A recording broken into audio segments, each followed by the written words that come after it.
Welcome back. Welcome. And hello everyone. Hello. Welcome back. Welcome. It's me, Maxi. Hello, friendos. Hi. Hi, Saturn. Welcome back. Hi, Doppy. Hi, Dallas. How y'all doing today? Good morning. Let me lower the music just a little bit. There we go. Good morning, gamers. Yeah, it's a brand new week of streaming. Hello, everyone. We are gonna have a very exciting week, I'm not gonna lie. We have role-playing stuff happening today and tomorrow. I am working on my new game, Ferrum Fantasia, and I'm gonna tell you more about that today. We'll be doing some design. As always, I will be welcoming ideas from chat, though keep in mind that this game is gonna be very much different than Iron Valley, so it might take a minute for it to click with you guys, but you know, it's fine, don't worry about it. But yeah, I hope you all had a good weekend. I had a pretty good weekend myself, methinks.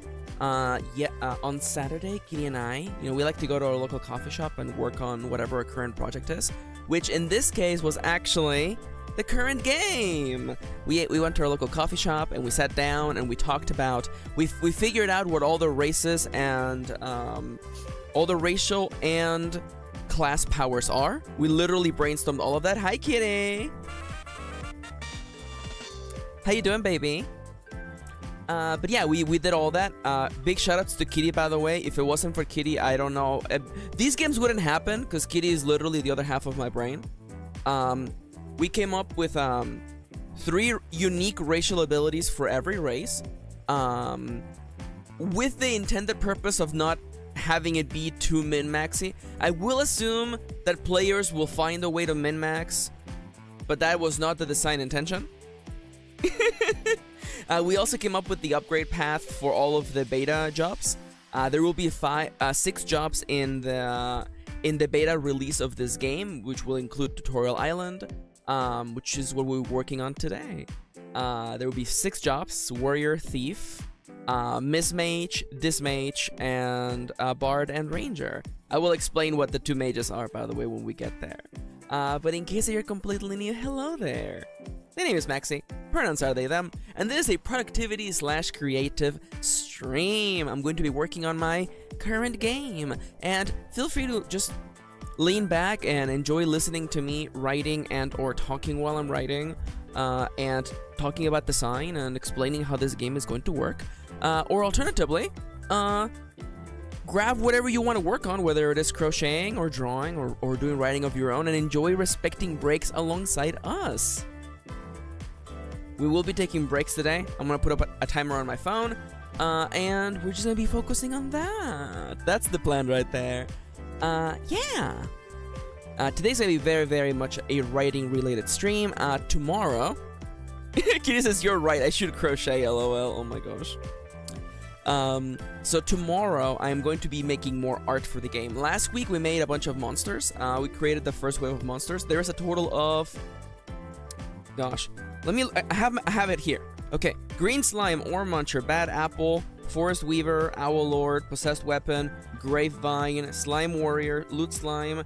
Those are all the monsters that are in Tutorial Island. There's also 4 bosses. 9, I think you said? No, yeah, it is 10 normal monsters, 1 normal boss, and then 3 lore bosses, depending on what character you're playing as. So... Again, not a lot of art. Someone out there's gonna be like, Max, that's actually a lot of art. Well, presentation is gonna be a big deal for this game, so I want it to be cute. It's gonna be cute. We already made a bunch of monsters already, so and I mean, let's be entirely honest. Okay, listen. A lot of the job is gonna get a lot easier as we progress forward. For instance, I already drew the slime. The Slime Warrior and the Loot Slime are clearly just different interpretations of the same slime, so I already did half of the work already, let's be entirely honest, you know? Yeah, are they gonna be palette swaps later in the game? Of course they're gonna be, because this game is inspired by old school JRPGs. But anyways, enough of me talking, let's dive right in with a 1 and a 2 and a 1, 2, 3. Hello, friendos! It's me, Maxi. How y'all doing today? Welcome back. Welcome. Welcome. There you go. Dallas asks, what do you imagine the difficulty curve being as you progress through the game? So I envision that there will be an inherent learning curve, because this is going to be an inherently weird game. It's a game that I'm making, so of course it's going to be weird. It's going to be a weird game no matter what. But I think, mechanically speaking, the difficulty curve, there will be points in the game where you're going to be like, holy crap, I'm not supposed to be in this zone. And I'm like, yeah, that's intended. The one thing about this game that is particularly unique is that you level up your skills by just doing rolls on those skills.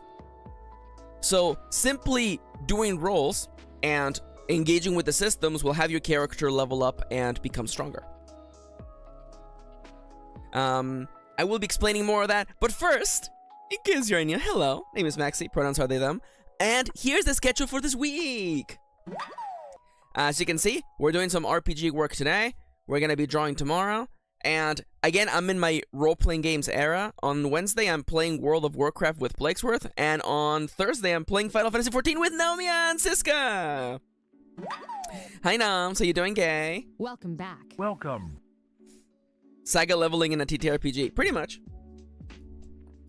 Hi, Noms, and on Friday, I'm playing some more Baldi is Gay, and on Sunday, the 28th, we're continuing our collab on Nomia's channel. We're playing Stardew Valley. We played Stardew Valley for 3 hours literally yesterday, so I recommend you check out Nomia's channel for the VOD on that. But yeah, here we are. Once again, hello everyone. Yeah, double MMO. I as Ronnie said in on the Discord, I am appeasing all of the MMO girlies by playing both MMOs on stream. I mean, like, really, if I wanted to appease everyone, I would also have a day where I'm playing old school RuneScape. But you know, that's life. what's the I feel like old school RuneScape has like as many like I think it's number 3 on numbers, isn't it? I wonder what's the third most played MMO at the moment. I wonder. I hope it's not that Amazon one. The New World one. That game gave me kind of like bad vibes. Old school RuneScape stream when? Oh my god.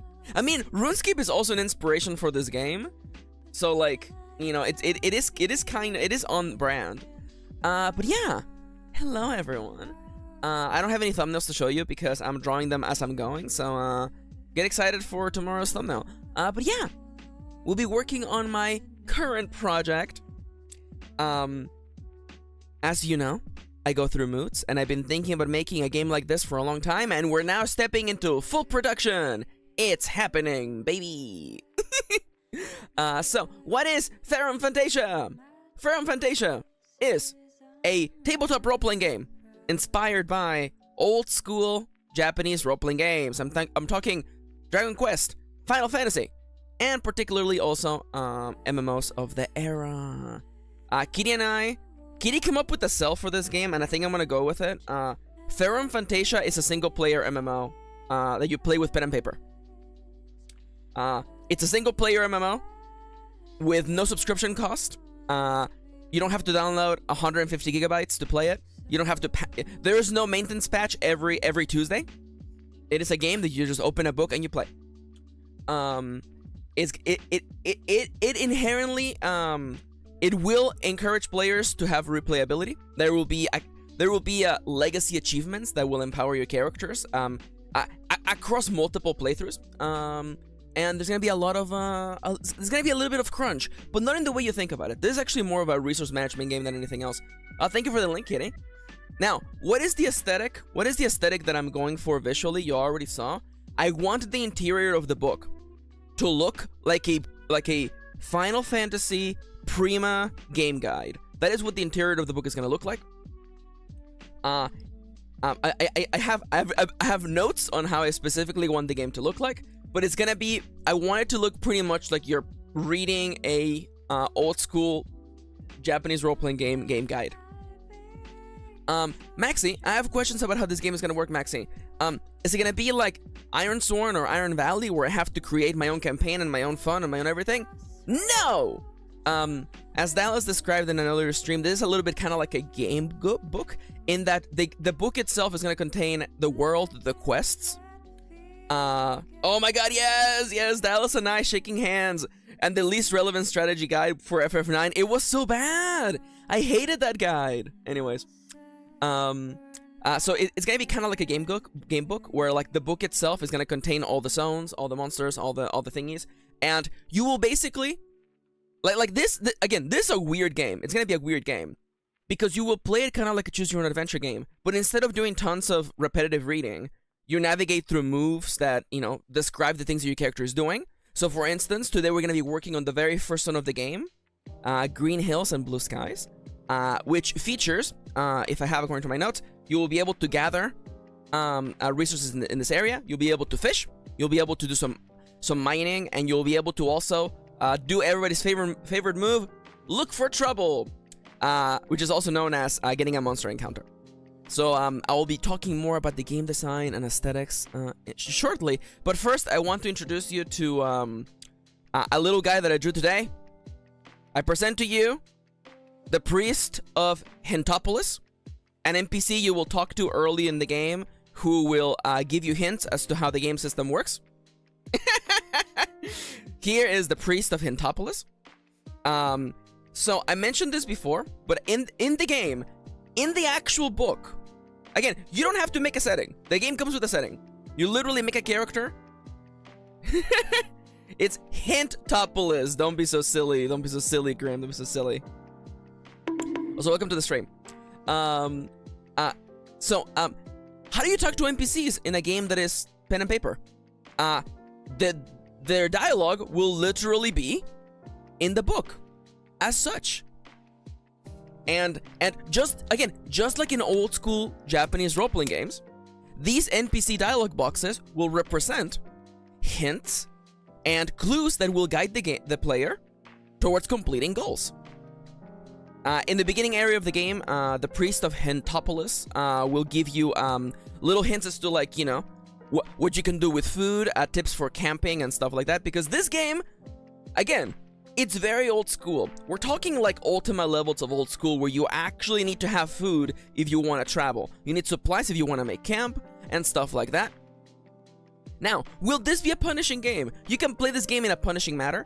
There will be a hardcore version of the game where your character is not immortal, but the base version of the game has you, when you die, you're returned to the last place you saved the game. Do you lose items and experience? At the moment, no. We're thinking you lose gold. No worries, Graham. Yeah, is this guy inspired by the Tortoise Pope in Elden Ring? No, this guy's inspired by the priestess from Dragon Quest. That is specifically the reference being implied here. I drew him in 3 minutes, by the way. So I don't know if he's gonna remain. Originally, I'm gonna be honest with you. Originally, I wanted the hint person to be... I wanted it to be, and I quote, it was gonna be a well-informed frog, and it was gonna look like this. It felt a little, I'm gonna be entirely honest, it felt a little bit, it didn't feel right. I don't want to use the word that I want to say, but let's just say that, like, directly inserting myself into the book didn't feel right. So instead, as you can see, a well-informed frog has now evolved into the Priest of Hentopolis. And by the way, yes, in case you're wondering, this is a race in the game. They're called the Frogos. And yesterday, I remembered how much I love goblins, and I'm like, I might have to add goblins as a race, or as we're calling them, Gubbos. The Gubbos and the Frogos, good allies, shaking hands. Green buddies are shaking hands. The Frogos return, it's true. The Frogos make a return. By the way, he's actually pretty short, by the way. They had makes him look taller, but he's pretty short. Alright, now I can delete this. So, once again, I want to say this one more time. The aesthetic for this book. Dallas asked, in terms of supplies, like iron sword, supply die, or something else. It is actually items labeled as supply that you spend. We will get there when we get there, but this game will feature inventory management. It will feature crafting. I mean, after all, if there's gathering, there's gonna be crafting, you know? If there is fish, you can cook that fish. If there is ore, you can turn that ore into weapons. And I'm gonna tell you this right now. This game will feature weapon durability, but I want you to trust me, okay? I want you to trust me, okay? I want you to trust me. So, now let me actually, you know what? I'm actually gonna do us a favor, and I'm gonna go over here. I want to talk about something, okay? Hello, welcome back to my TED Talk. So, Maxi, why are you making this game? And if you're wondering, Maxi, why would you want to make this game? So, I want to make Farum Fantasia because I've had this game in my head for over a year. Literally about June of last year, when we finished. Hi, Melty. Welcome back. Welcome. Long time no see. How you doing? Welcome to my TED Talk. So the reason why I wanted to make this game is because I wanted to make something inherently different to what I had made before. First and foremost, you know, Iron Valley is very story heavy. It is very what you get out of it is what you put into the game, for better and for worse. And it is inherently a game. Again, like the whole controversy with value and like items and like making money in the valley. There was space in the design for that, and I might go back and completely revamp the value system. But I wanted to make I wanted to make a game that was more mechanically heavy, that was more about playing with a puzzle. This game is inherently a puzzle. There is a lot of levers and knobs and a lot of resources that you're juggling as a player, and you have to figure out how to make better use of them. You know? Are you gonna be the kind of player who You got mail. Doppy just thank donated you! 10 nuggies. I want those tatas. Thank you so obliterated. much! Actually, you know what? I should actually clarify what's going on. Let me actually go back real quick to the writing screen. So thank you, Duppy. Duppy's donation currently is covering the bottom left of the screen, but exclamation mark yeet the teats. You may be wondering, Maxi, what does yeet the teat means? Our current donation goal on the top left of the screen is to help my wife pay for her breast reduction surgery. We've been talking about it for a long time, and we're currently raising funds for it. We're 21% of the process. Any and all support would actually mean a lot to us. Again, surgeries are very scary, and we're reaching to the community to help us pay for this. Any and all support is very, very appreciated. And also, my good friend Charlie Arlette is making commissions for anyone who donates. So check out the link in the chat. Or exclamation mark yeet the teats, as it shows on the bottom left of the screen, and it'll give you all the information you need to know. Charlie Arlette is doing something really, really lovely for people who are donating, so there's a little incentive for you right there. Thank you, Doppy. Thank you. Victor says, honestly, it's already kind of a fantasy game, to be fair. You get to have your own house affordably and hang out with friends as an adult. Oh my god, Victor, how dare you? But it's also very true. So why... I'm making this game because I wanted it to be inherently a different tone from Iron Valley. There will still be companions, there will still be bonding, but this is my darnest attempt to transform the Japanese role-playing games that I grew up playing into a game you can play by yourself with dice using your imagination. The world will be built in. Again, we're describing it as a single-player MMO because the world is there for you. The world exists. You know, there will be zones and you'll be traveling, and there will be resources for you to balance, you know? Are you going to be the kind of player who makes money so they can stay at inns to heal up? Or are you going to be the kind of player who, like, goes out into the wilderness with supplies and camps out, you know? Are you going to be the kind of player who, you know, goes hard on making potions? Are you going to go hard on crafting? Or are you just going to literally just buy the weapons that you need or get them from enemies, you know? The current goal right now, we're working on Tutorial Island, which will be the first area of the game. We're calling it Tutorial Island because it has a name. It's called Heroes Rest, but we'll get there later. This area introduces the players to all of the mechanics. In this version of the game, you have to do a quest to be able to leave Tutorial Island and therefore complete the demo. That's what I want to call it. In the full version of the game, there will be multiple ways for you to exit Tutorial Island. Again, there will be, like, I want you to understand that I am treating this... You got mail. Melty just donated. Thank you, 5 Melty! nuggies. Can you Venmo me some titty J? Oh my god, thank you, Melty! Thank you so much for the support! Thank you. Thank you! Any and all support is greatly appreciated, thank you. Dude, if we could redistribute the titty, wouldn't that be incredible? Thank you, Melty. I have lost my trail of thought, but nonetheless, yeah. Okay, so Baldur's Gate has also been an inspiration for this game. The way in which you can use skills for like everything has been really, really like exciting for us. So we'll be looking into ways to incorporate like really fun New Vegas style skill checks to skip things or to find different ways to change things. No, you're good, Duppy. You're good. I'm also very excited to talk about this game. So that's why I'm going at 100 miles a minute. Let me actually put on a timer already, by the way. New Vegas mentioned, yeah. This game will be inspired by New Vegas. Particularly the way that Vegas does like quests and stuff like that. I'm gonna just start a timer, by the way. Okay, there you go. 25 minutes on the clock. Alright, so let me talk to you about the way that you will be engaging with the game in the book, by the way. So, and I literally have it written right here in front of me. I literally wrote down notes. So in order to make the game like a lot easier to like read, by the way, there will be, no, I actually prefer this. There will be sections in the game. Oh my god. How do I explain this to people who are not in my brain? Okay, so I want you to imagine. You know, imagine a zone in an RPG. Imagine a zone in an MMO, okay? Imagine Eldwyn Forest in World of Warcraft. Imagine New Gridania in Final Fantasy XIV. This area has boundaries. And inside of these boundaries, there are things you can do. Alternatively, imagine the very first zone, the area around Castle Cornelia in Final Fantasy 1, okay? This is a zone, and inside of the zone, there are things to do.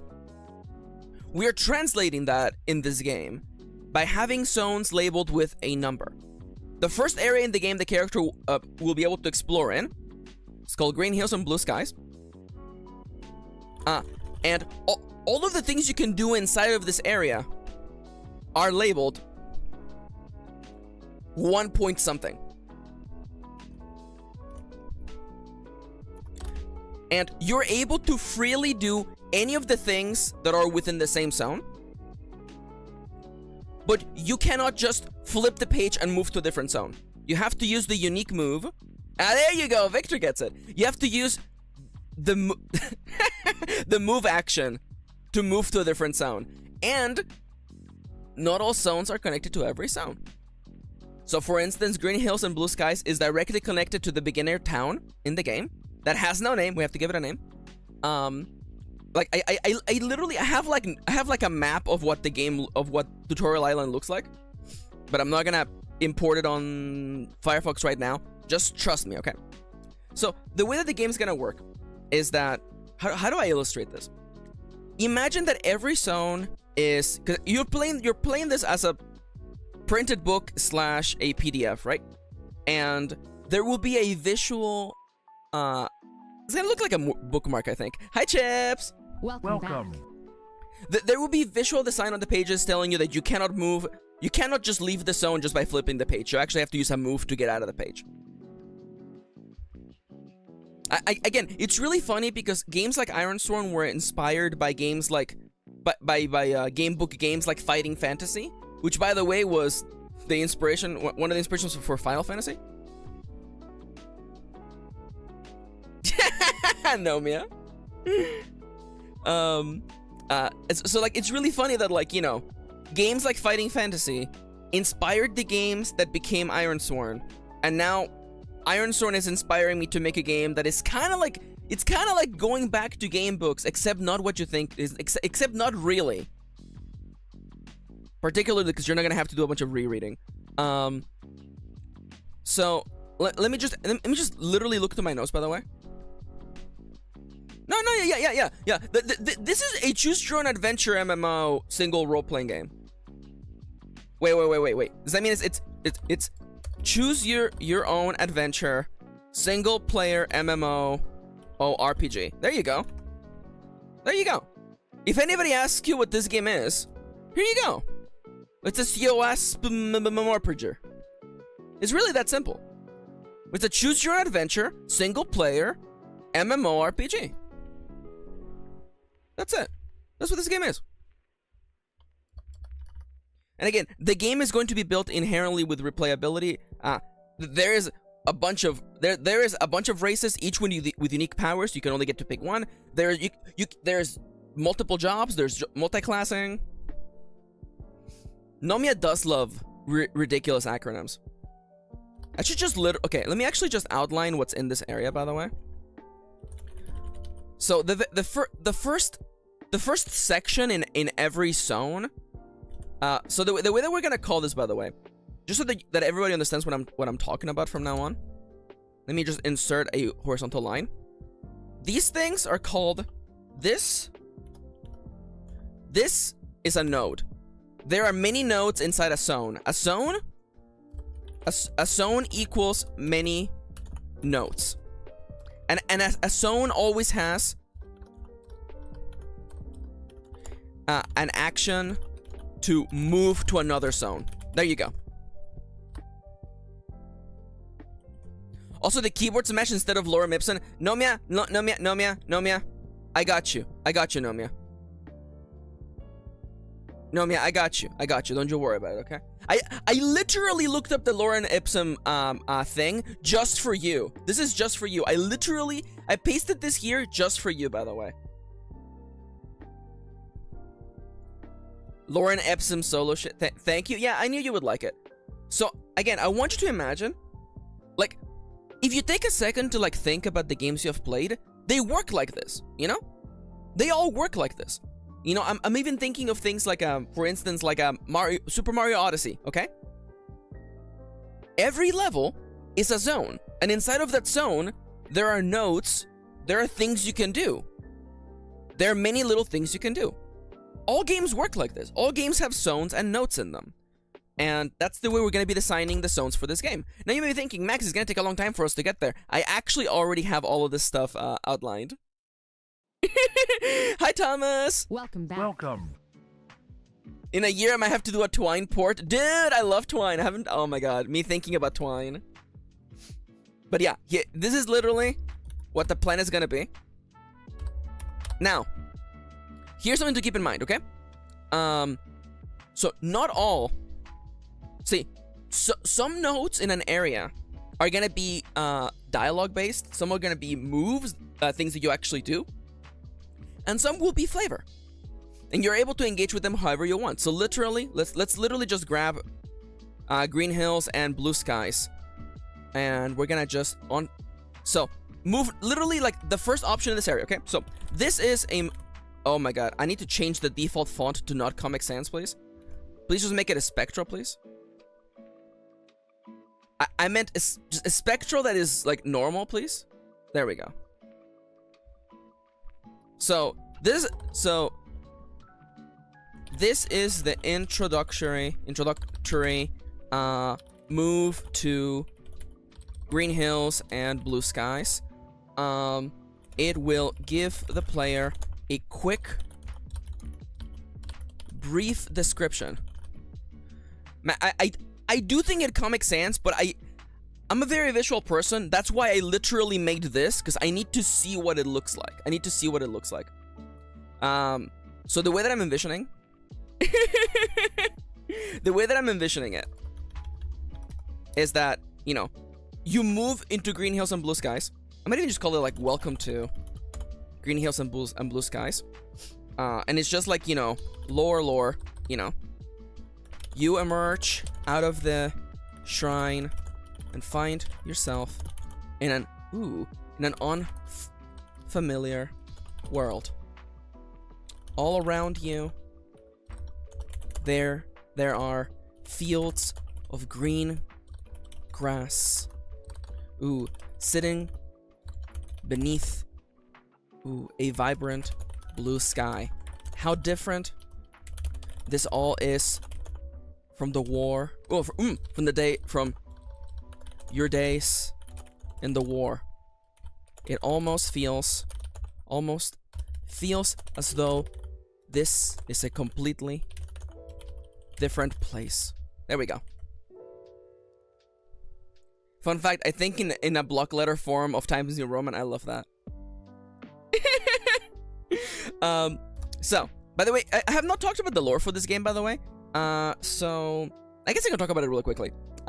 You are playing as a hero, the sole survivor of a terrible war and calamity that tore the world apart 100 years ago.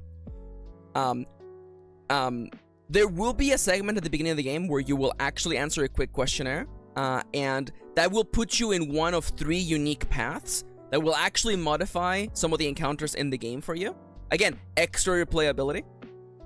Long story short, 2 incredible, powerful gods fought against each other, and you either sided with one of them, the god of mercy, the Misericorn, the god of justice, the Discord, or you went a rebel route.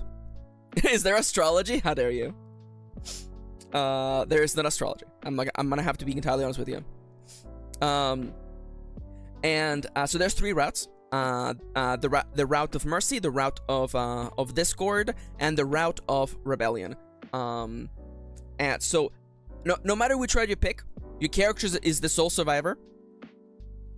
Sole survivor, notch notch, wink wink, of the war, and your character has been literally like resting in a shrine for 100 years. At last you have stirred from your slumber, and you wake up in a world that is completely different. The local sage informs you that you've been asleep for 100 years, and the world is incredibly different from what it was before. But you finally rising from your sleep might mean that it is time for you to begin anew and start a new life, or it might mean that the world needs you, and that it's a time of need once again. And you know that's actually Area 0, by the way. And you emerge out of that shrine into green hills and blue skies. So that's why I'm saying, you know, like, the world is so lush and beautiful and green. This has to be a different place. So the lore parts of the game, anything that's lore will be in italics, and everything that is mechanical information will be just written in normal. So welcome to the world of, I have not even come up with a name for the setting, by the way, but we'll come up with one. Welcome to the world of blank. You are out. You're now on. You are now out on your own. By the way, the game will be mostly in 2 columns to make the flow of the game look a little bit better. But that's really just a thing for just literally me. Nobody else cares, Maxi. It's fine. Don't worry about it. Format. Can you please get 2 columns, please? I was kind of hoping it would be different than this. You know what? It's fine. I might even actually have these guys be like indented a little bit. Maybe. I don't know if I like that. Anyways, we'll figure out the format later. I guess I could even have it be like gray, I guess. The mythological motif of somebody sleeping for a long time is interesting because it seems largely cross-cultural. Dragon King, Sleeping Beauty, Rip Van Winkle, etc. Yeah. Hi, Siska.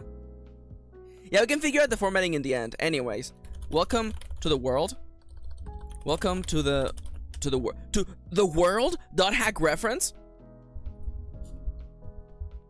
Welcome to the world. You are now playing Therum Fantasia. You will engage with this game by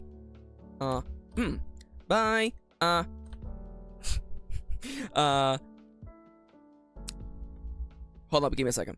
I really shouldn't be actually writing the rules. It's like, okay, so welcome to the world. I'm gonna pass out soon, but please be assured that I'm always watching and judging you. Oh, I love you too, friendo. You're gay. Dude, that's gay. Welcome to the world. Welcome to the world. Quick introduction as to how the system will work. Remind the player of the zone versus node difference, and offer them an idea. Voy a mimir ahora. Buenas noches, Francisca. And offer them an idea as to what to do first.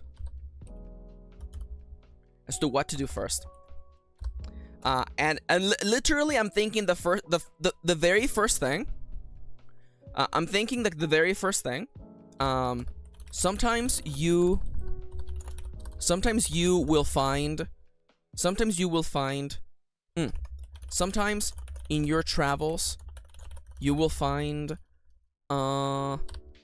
people willing to give hints or offer information about the world. You'll find people freely giving hints or information about the world. Other people though, you will have to convince them to give you their hints. And immediately we are immediately gonna grab the priest of Hintopia, and as you take your first steps into this new world, you spot a strange you spot a strange person sitting on a rock. As you approach them, they introduce themselves to you. Hello. Also, by the way, yes, in the full game, these will be blue text boxes in the style of Final Fantasy. Why? Because I can't be stopped. I'm a maniac and I can't be stopped. May I please have an extra space at the end of every paragraph, please? There we go. Thank you, Alice. There you go. This should be italics. I really do need to, like, let me just indent it once just so that I can see the difference. Hello. Hello there. Hello there. I am a priest of Hintopolis, and a very well-informed one at that. If you need anything, just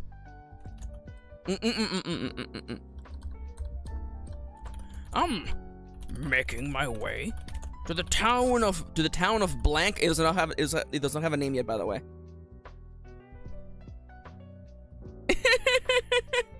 I'm making my way to the town of blank. So I think, are you going there yourself? Are you heading there? I think we'll be seeing a lot of each other.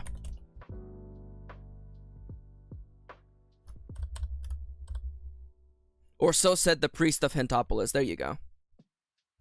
There you go. Heliopolis? No, just add. Okay, please just add it to the person. It's Hintopolis. Now, because I created this NPC, now I have to come up with an area called Hintopolis, and then you actually get to go there and visit them. But anyways, so as you approach, you should take your first step. Dude, that's me though. I love to do work. Okay, this is me. Or just never explain it, Lemao. So yeah, this is literally what the game is gonna look like, by the way. Can I make this into 2 columns? What does this look like as 2 columns, by the way?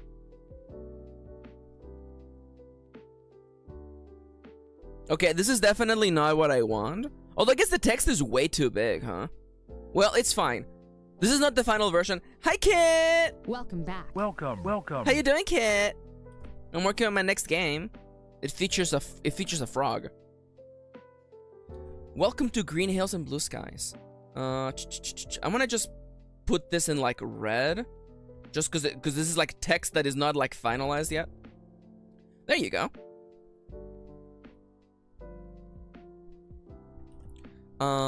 And give the player a little nudge and tell them to go do a move. God damn it. There you go. In that case, if I'm gonna do it like this, I can just probably just change the format actually. Page setup and just make it pageless actually. There you go. There you go. This is actually way better. Okay.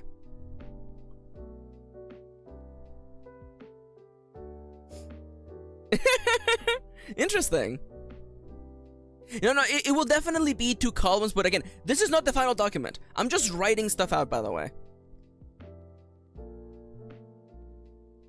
So yeah, just give the player a goddamn direction. There we go. Okay, now, what are the moves available in this area? So in this area, you're gonna be able to fish.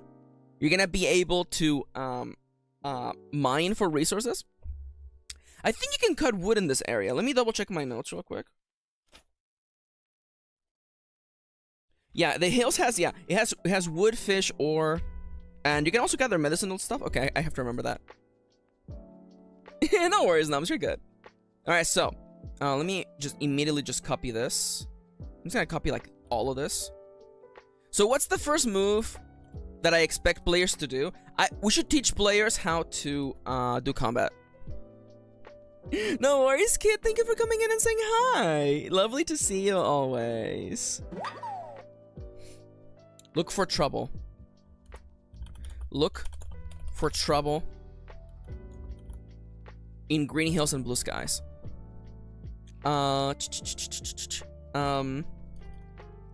It's just like the old sage said. Monsters are out. Monsters? There are monsters nearly everywhere in the wilderness. It is only a matter of time. It's only a matter of time before you get into a fight with them. Something like that, something like that.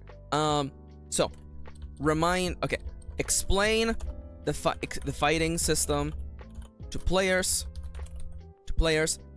Tell them that you can look for trouble.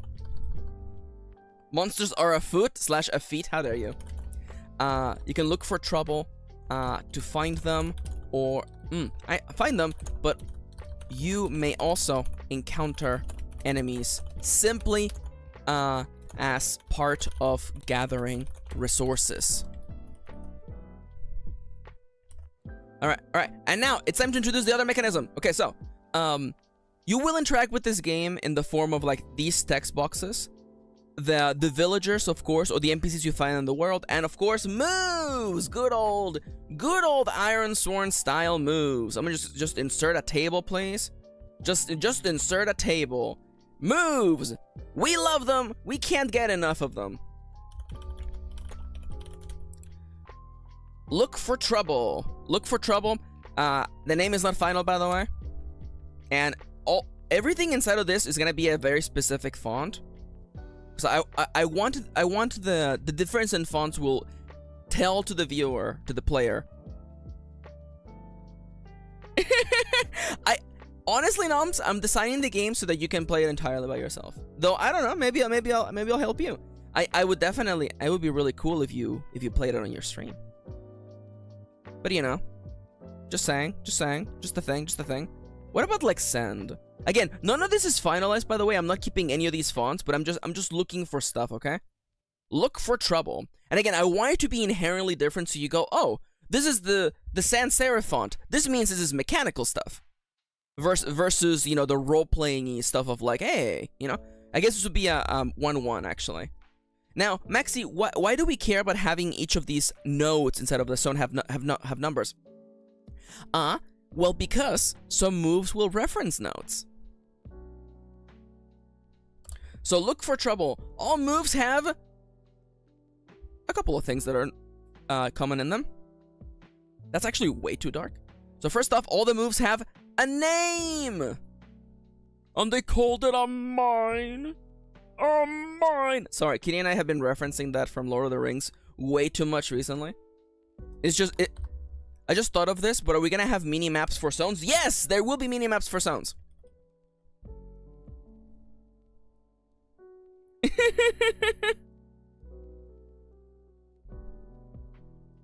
So look for trouble.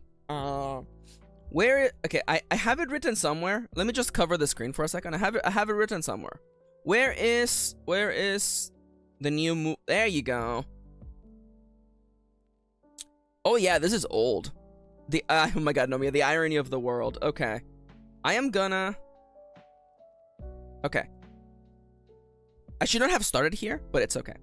So look for Toible. Look for Toible. When you want to fight monsters or inevitably attract or inevitably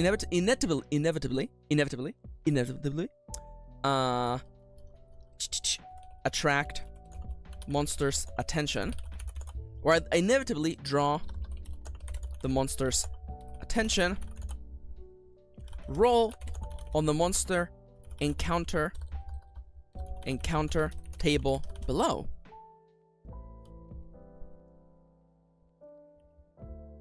Roll on the monster table encounter below. Ooh, okay, so that is actually the first cycle done for today. I'm gonna get up and stretch really quickly, by the way. We will be respecting breaks throughout this stream, so I want everybody to take a second to get up and stretch.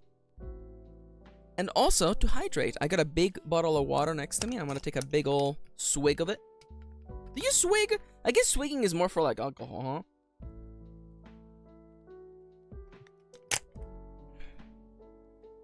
Hydrate, you bastard! Hydrate!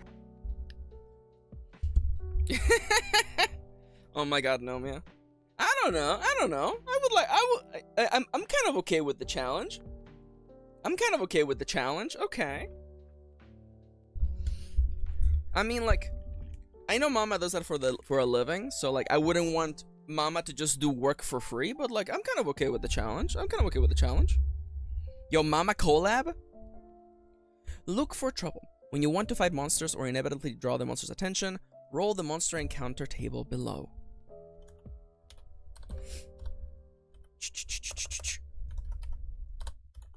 Then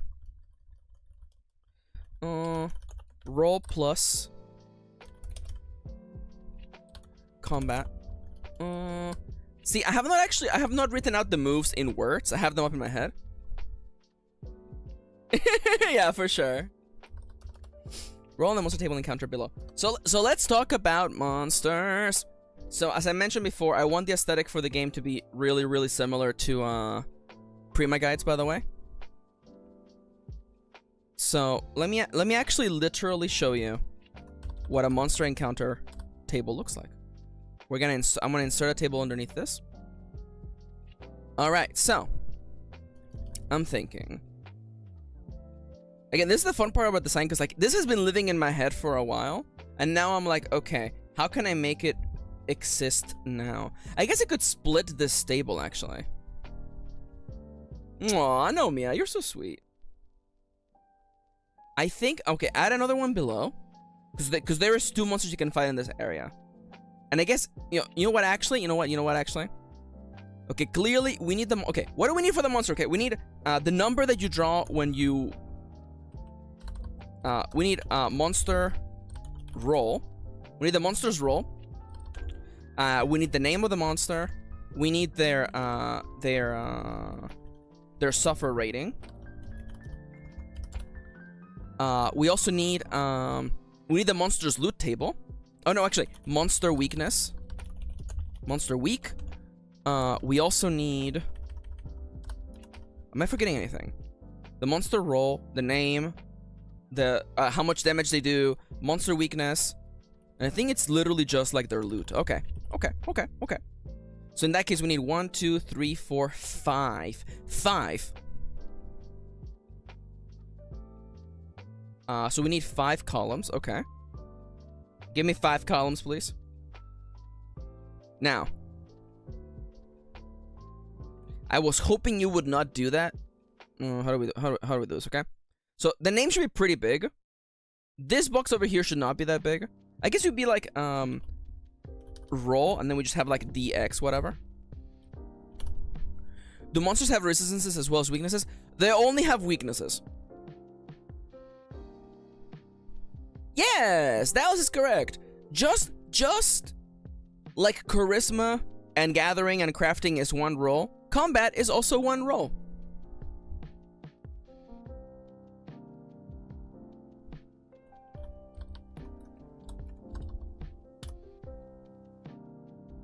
Let me just D20 monster name. Then we have their suffer rating. We have. I feel like we still need a better name for suffer, but that's okay. Oh, you know what? Actually, no. This should just be tags. Actually, now that I think about it, it should just literally be tags. In that case, I need another. I need another one. Actually, I need another. Well, I guess I could just make this big. Actually, so tags and then loot.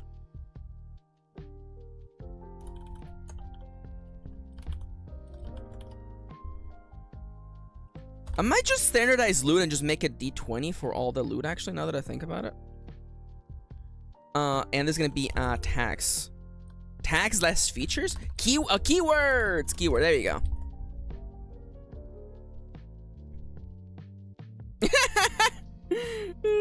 Oh my god, no mere.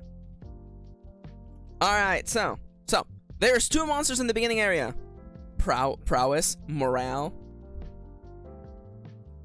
Alright, let me actually just add like more and more. I realized actually I only needed 1 more. Just delete this row, please. Alright, also by the way, let me just I'll start another timer by the way. Alright, so let's say that it's on a 1 through, well, the average monster would be a slime. The slime is the first and earliest monster in the game. So in here we have the classic monster of them all, the slime. I also realized, crap, there should be a space for the image. You know what? I'm doing it. I need to visualize this. So I'm gonna go grab the slime real quick. The slime that we drew, I'm gonna go get it. Also, because everybody loves the slime. Dude, also, the way that I'm doing the art, by the way, it makes their files so small. The drawing for the slime is 10 kilobytes. That's awesome. I might even be able to release this book on Amazon. By the way, you may be wondering, Maxi, why is that a problem? Amazon literally charges you extra, depending on how big your image is, or how big your files are. It charges you based on how big the files that you're uploading are. If you're wondering why Iron Valley is not on Amazon, it's for that. They would literally like just, instead of the monster name column, you could just do the image with the name underneath. I do like that. I probably will need to make this guy smaller, but it's fine. No, you know what? I changed my mind. I don't like it. Just literally add a column to the right. We merge these. Can I also, by the way, do me a favor, all of you just go into the middle. Thank you very much. I said all of you go into the middle. What's your problem? What's your problem? Go into the middle. Go into the middle. Why are you not going to the... What's wrong with you? I want to know what your problem is. That's strange. Hi, Valentine. Welcome back. Welcome. How you doing, Valentine? I'm working on my new game today. Okay, at least make all of them look the same for now, okay? Can you just put all of you guys, just put them on the middle, please? I would really appreciate that. I don't know why you're not in the middle. What if I unmerge the cells, okay? We do this. We go name.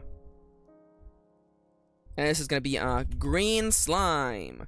There, it's your boy, the green slime, okay? It's your boy, the green slime. And it's gonna be like 1, 2, 15. There you go. Also, all of you need to be like smaller font, by the way. Make it 10.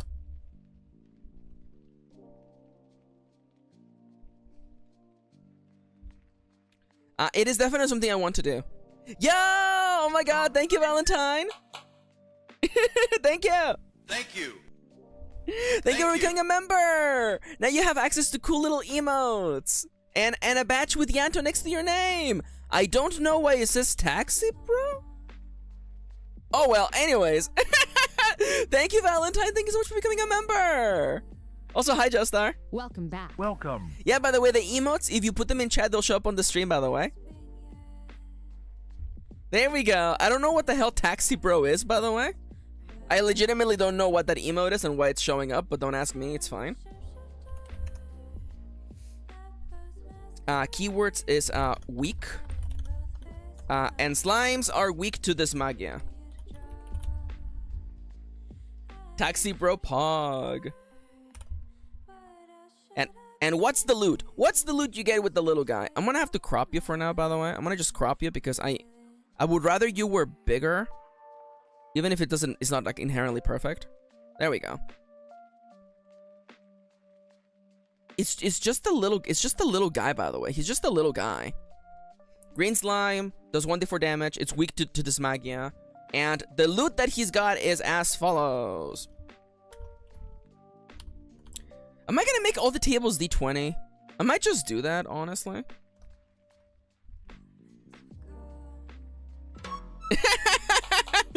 Thanks, Noms. You forget you get a highlighted message, huh? You could have had it say anything. You could have even had it say subscribe to Nomia Victory on YouTube. And let's go for like 1 through 15. Just again, these are not the final numbers. I'm just literally putting them in here. And the item is you get 1 unit. You get 1 unit of. Can I tab? I can't tab on here, huh?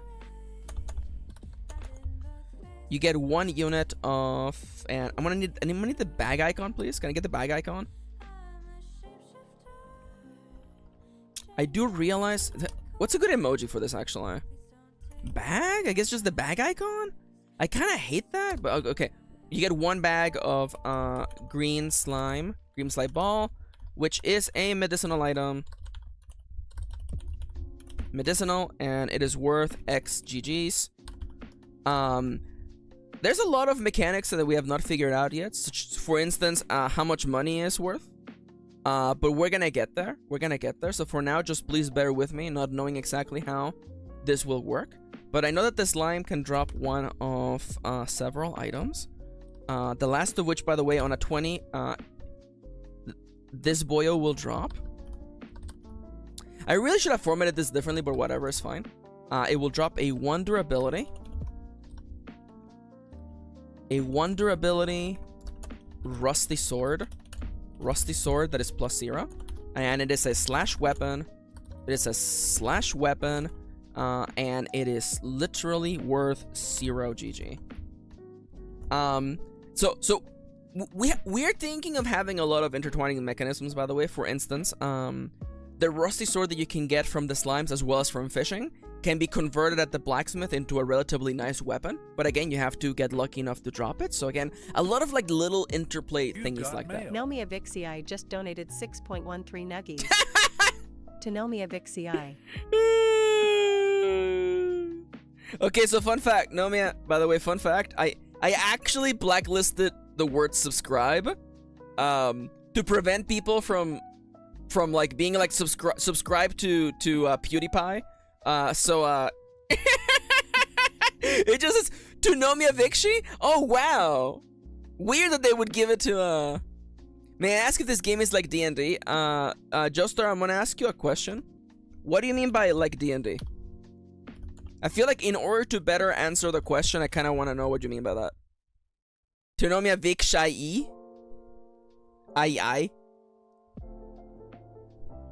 And 16 to 20, you will be fighting. I'm gonna just copy all of this, by the way.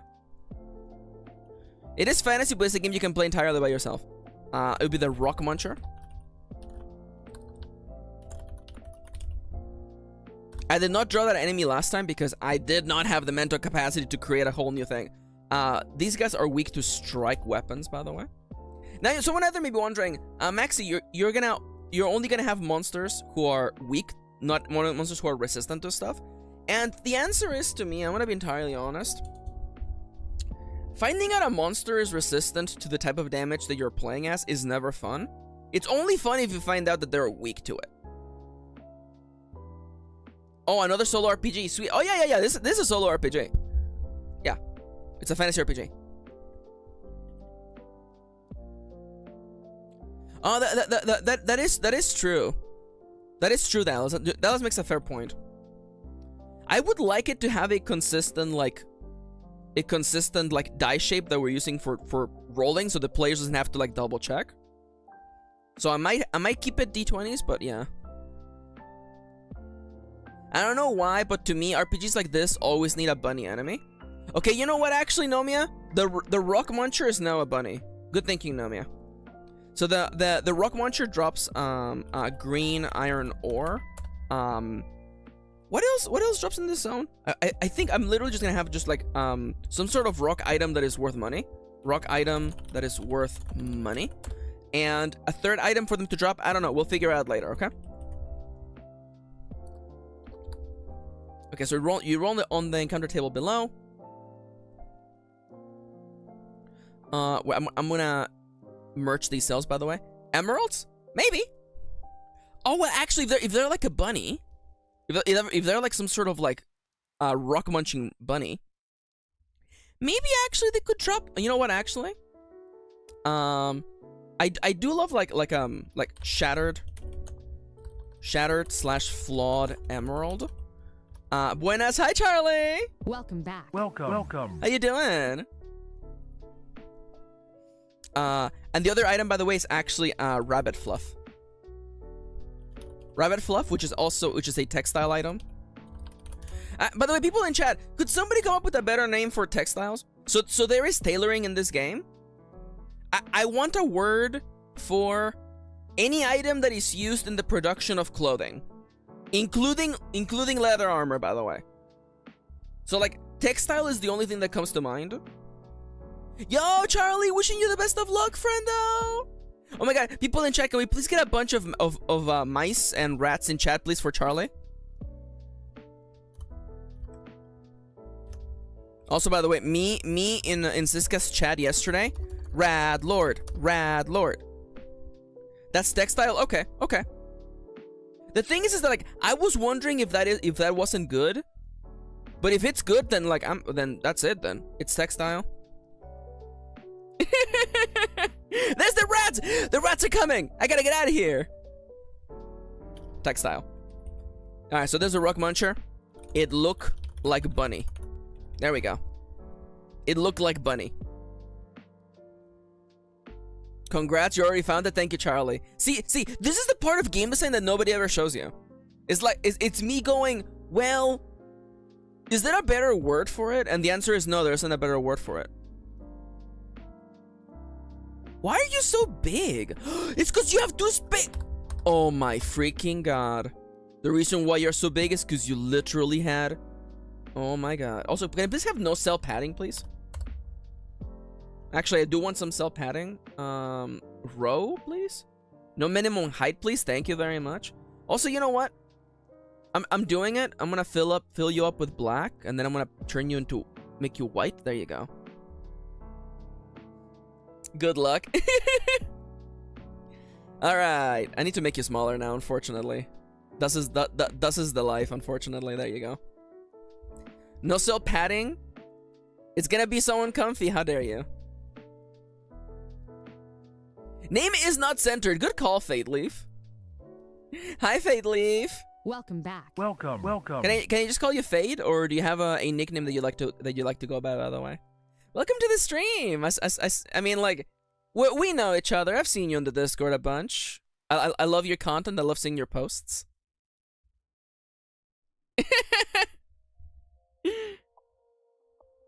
Yeah, and yeah, we're working on the game today.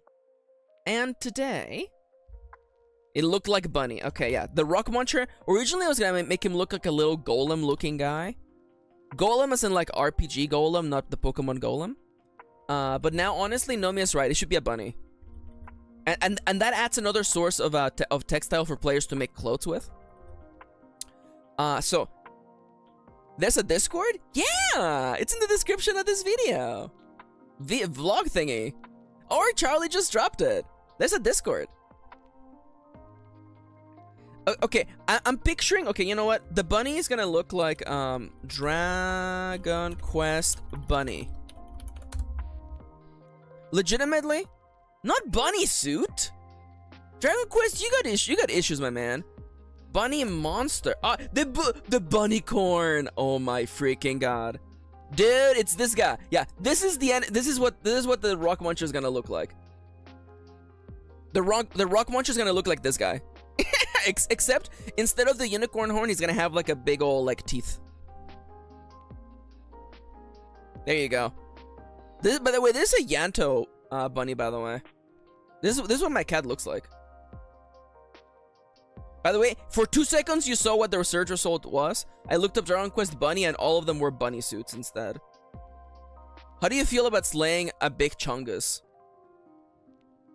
Shoutouts to the time me and my friends did a DQ inspired one shot and Winnie played as a slime that knew martial arts. Dude, Winnie would be a slime who knew martial arts. Honestly, I believe that.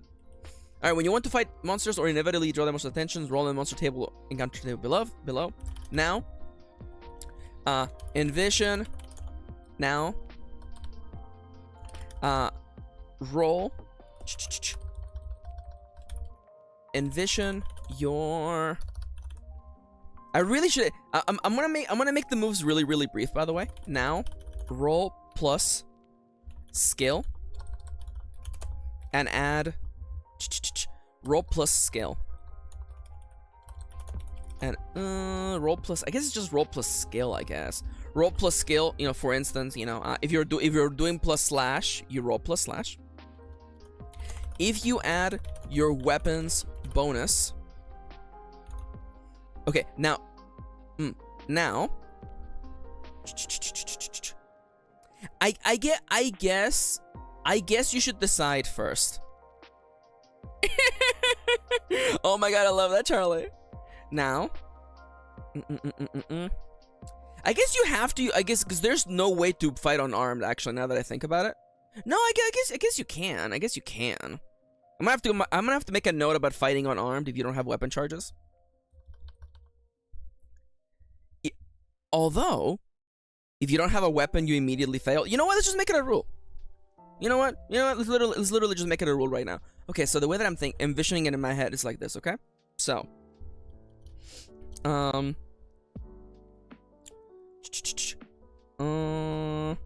suffer 1 durability on your attack. Now, attack using your equipped. If you don't have a weapon, you lose HP instead of durability. And make a strike attack. I guess. I guess you could do that. Now, attack using your equipped weapon by lowering, by suffering -1, by suffering 1 durability, by suffering 1. By the way, there will be heavy use of icons in this game just to make the flow a lot easier. Now, attack using your equipped weapon by suffering -1. If you do not have an equipped weapon, suffer -1. Oh my god, -1 HP, and do a strike attack.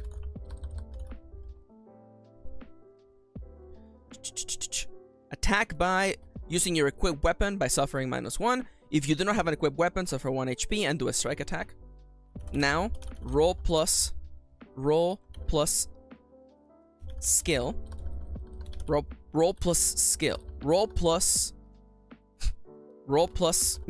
skill that matches your weapon type. Your weapon type. There we go. So there's one more thing that I did in this game, by the way. So originally, I was gonna do something like Morkborg Solitary Defilement, where you roll 2d20s instead of rolling 2d10s to figure out strong hit, weak hit, and misses in Ironsworn. If you don't know what I'm talking about, don't worry about it. For people who know, I have decided instead of having the player roll 2d20s and add numbers to both d20 results, instead I just, you know what I'm gonna show you, by the way? Where the hell is the probability? Mathematics, there we go. I literally did a table. I made a table trying to figure out the probabilities of success based on specific dice rolls. And I decided that for the amount of work, I was gonna do something a lot easier, okay? So here's the rub. I'm gonna explain this so people understand what I'm talking about, okay? In Ironsworn, which is the game that this game is based on, by the way. I'm using elements from the engine created by Sean Tompkin. Shoutouts to him. He's the real OG. He's the one and only. He's the one that I built the shrine for in the back of my room. Don't worry about it. It's okay. It's okay. He doesn't know I took all those photos, but it's fine. He would be okay with it. It's okay. That's a joke. That's a joke, Sean. Sean, please invite me on your podcast. I promise I will only be a little bit weird. Anyways, so in Sean Tompkin's game, which is a solo game, by the way, the way in which you decide outcomes is by you roll your action die, which is a d6, against 2d10s. If your overall action roll exceeds none of the d10s, that's called a miss. It means your character failed. If you exceed only one of the d10s, it's called a weak hit, which means you succeed but at a cost. And if you exceed both d10s, that is called a strong hit, and which means you succeed with flying colors.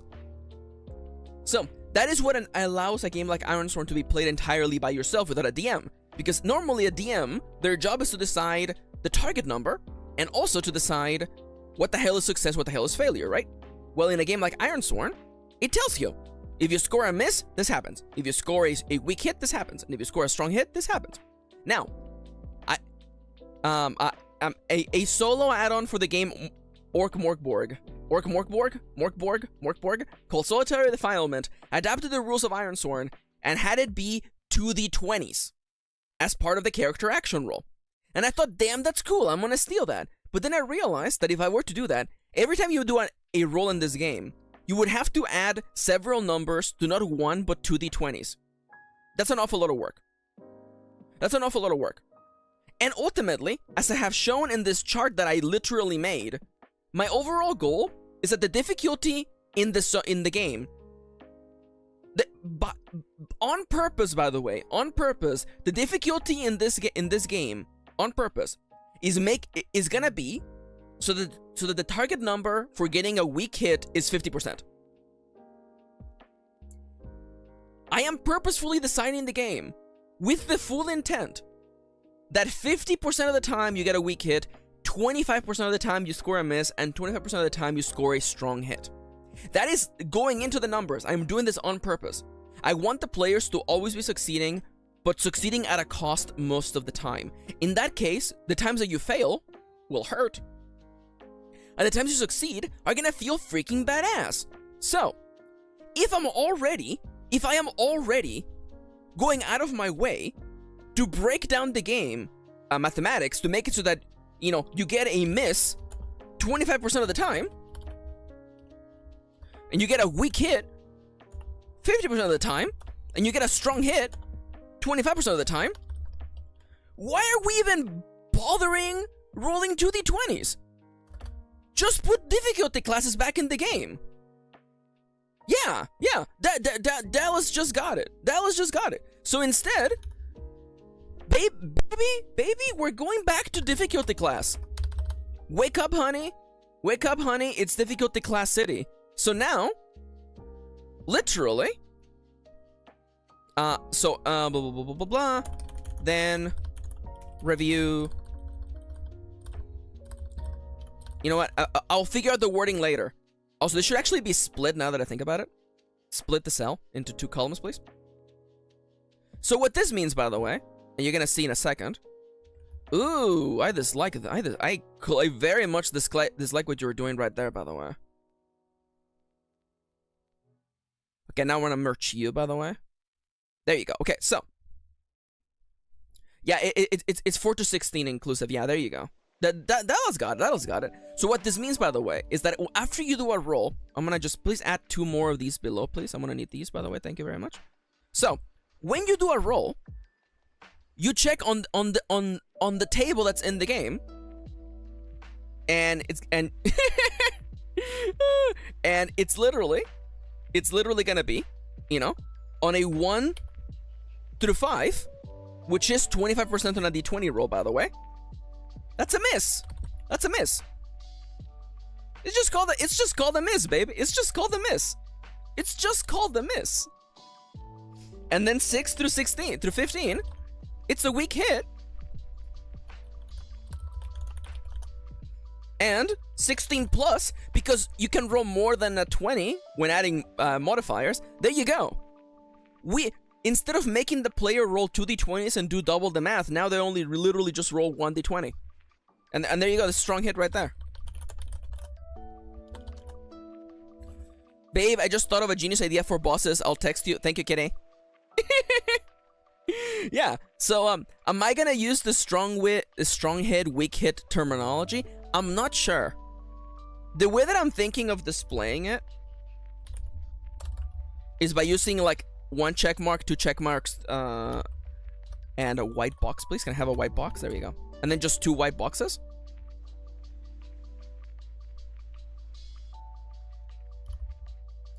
There you go. Ooh, Kitty texted me. Let's see.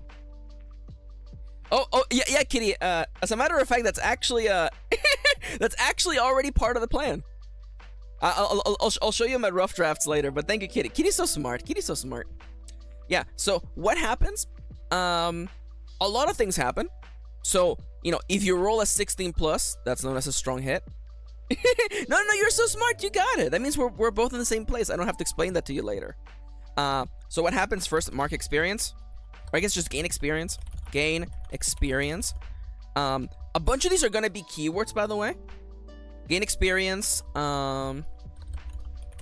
Then loot twice. There we. Okay. Gain experience. Then loot twice. There's gonna be a lot of keywords in this game, and I'm gonna have to ask people to just trust me on that. Gain EXP. Then loot twice. On a weak hit, normally the way that weak hits work, by the way, is that you still gain EXP. Suffer once. Then loot once. There you go. So, the reason why I am doing keywords in this game is because there's gonna be a lot of moves in the game, and I don't want players to have to, like, read the same text over and over. Instead, I'm just gonna have keywords that will be in the player sheet. So, gaining EXP means that you literally mark on the current skill that you used, and you mark experience on that. Suffering means that you take damage equal to the monster's suffer rating, so in the case of the slime, it will be 1d4. In the case of the bunny, 1d6. And looting means that you get to roll on their loot table that many times. And in the case of misses, by the way, you suffer, then suffer again. Suffer once, then suffer once again. I might make it suffer 1, then suffer 1 again. Now, Maxi, why is it not just suffer twice? There is a mechanical reason why I'm making it suffer once, then suffer again. The reason why I am purposefully making it this way is there's a mechanical reason. I will have the Priest of Hentopolis explain the mechanical benefits of that. Namely being that you can actually chug a potion between suffer triggers. Don't mind me just deleting the entire, I guess, okay, delete this row. And you know what? Just paint yourself like a little bit gray.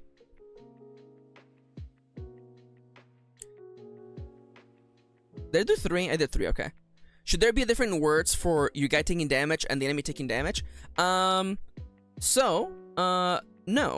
That is not the case because you defeat the enemies on 1 roll.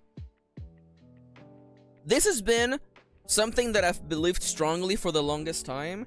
It makes no sense to me that you can roll once to romance an NPC, but you have to roll multiple times to kill a goblin. In this game, you roll once to cut wood or fish. You roll once to defeat the enemy. Just like it would be in an RPG, you know? Most RPGs is literally just press the attack button until they die. Welcome to pressing the attack button until they die. Or until you die. So in this case, the outcomes of the fight are as follows. You get, on a 1 through 5, you get nothing, and the enemy deals damage to you. Most of the time, you will get experience, you will take a little bit of damage, but you will also get loot for your time, And on the rare times when you roll really high, you get everything and a bag of chips.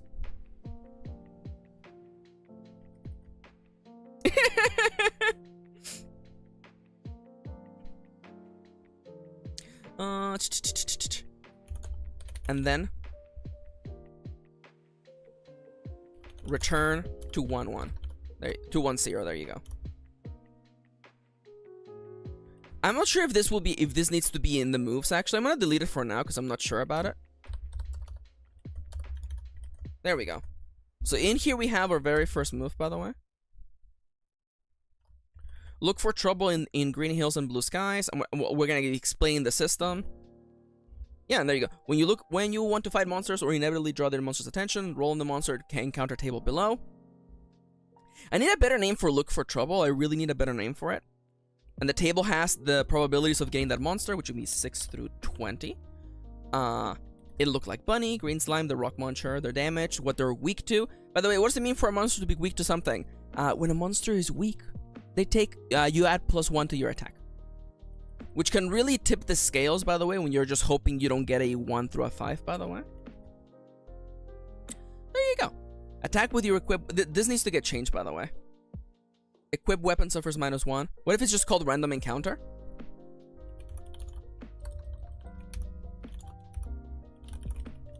I kind of like it. I kind of like it. I kind of like it, actually.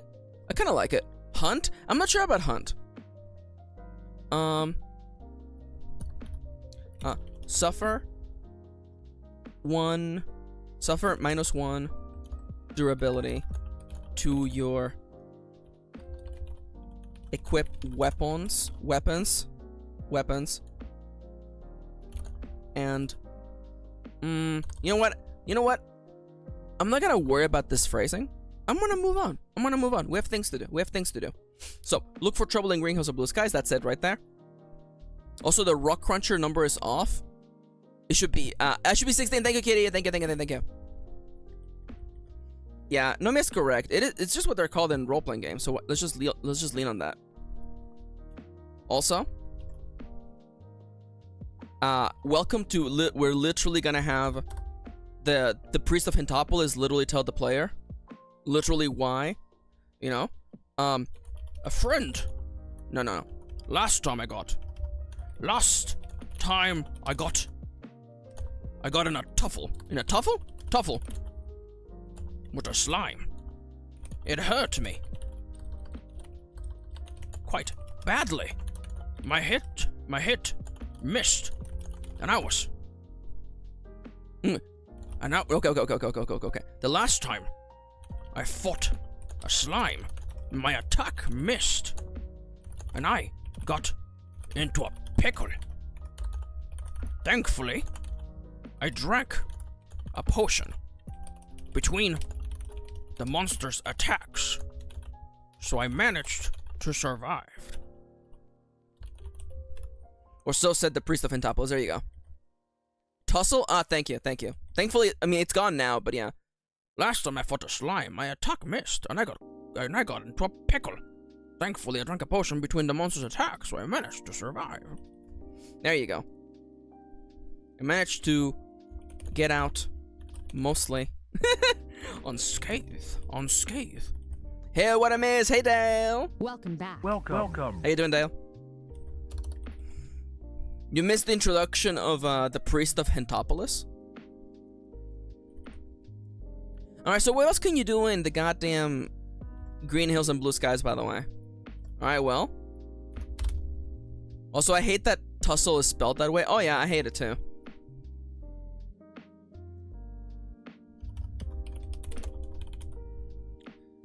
I might just have it be like... Oh, you know what? Just look for trouble. Literally just look for trouble.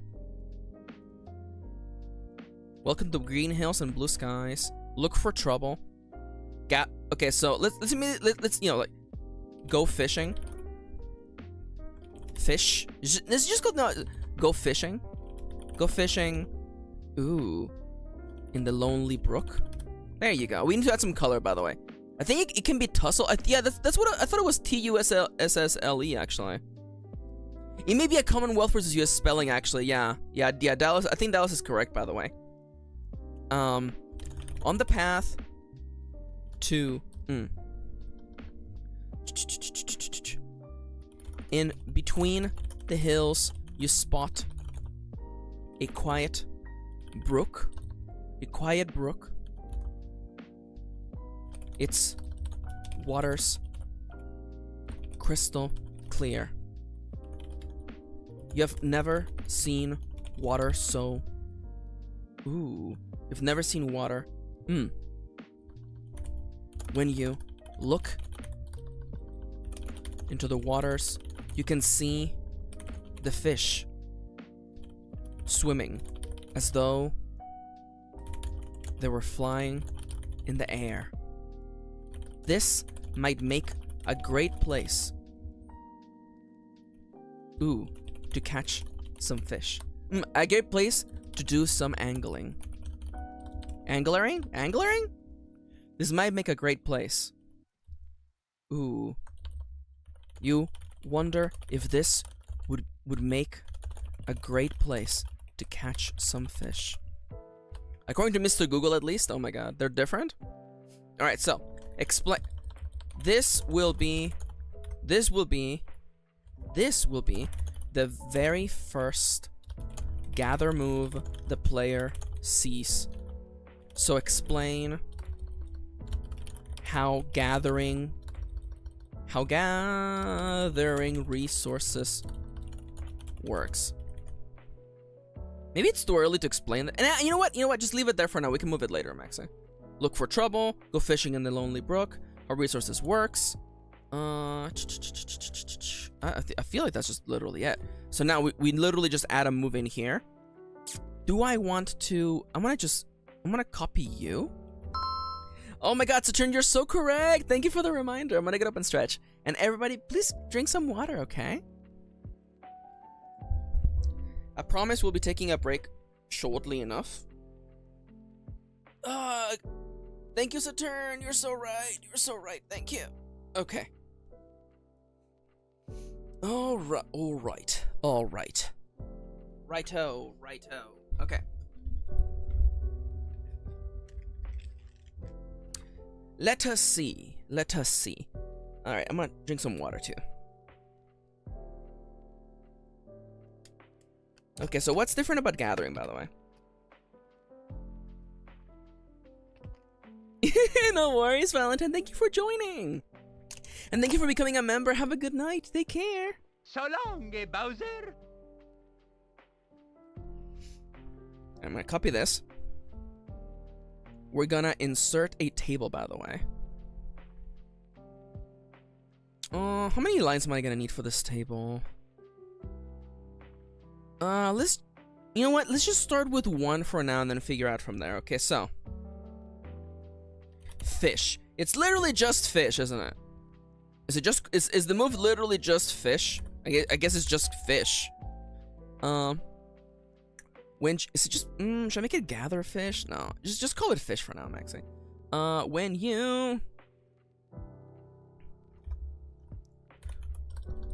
When you gather, when you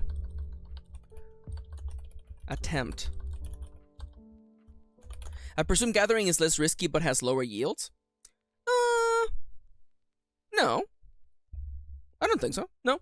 See, the thing that it has to be pointed out here, by the way, is that progression in this game is not how you think it might be. So, first and foremost, you don't get experience for just killing enemies. You get a skill experience. So, for instance, let's say that you are a fighter with a sword. The more enemies you fight, the more times you roll the slash skill, the more times you level up slash. There is no mechanical way for you to increase a skill without doing that skill. So instead, it isn't that gathering yields less rewards. Gathering gives you different rewards. For instance, every one of the gathering skills, there's 5, I believe. All of them give you different things. Fishing is good at getting food and also giving you random junk. Wood cutting is good at giving you wood, which is used for crafting, as well as sometimes giving you food or crafting reagents. And last, of course, and by no means least, gathering ore is, of course, mining is the best source for getting ore, as well as gemstones, which are used in magic crafting. I'm gonna legitimately just like roll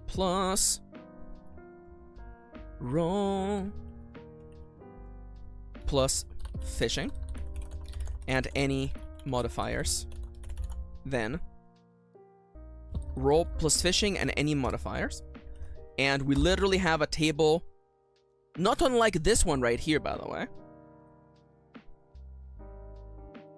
So we're gonna do below, and we're gonna just paste this. I was really hoping you would like just let me just do what I wanted to do, but let me just do this instead. That is not what I wanted. Oh, do we need 2 columns for that? Ugh. Okay, in that case, I'm gonna grab you. We're gonna do this differently, okay?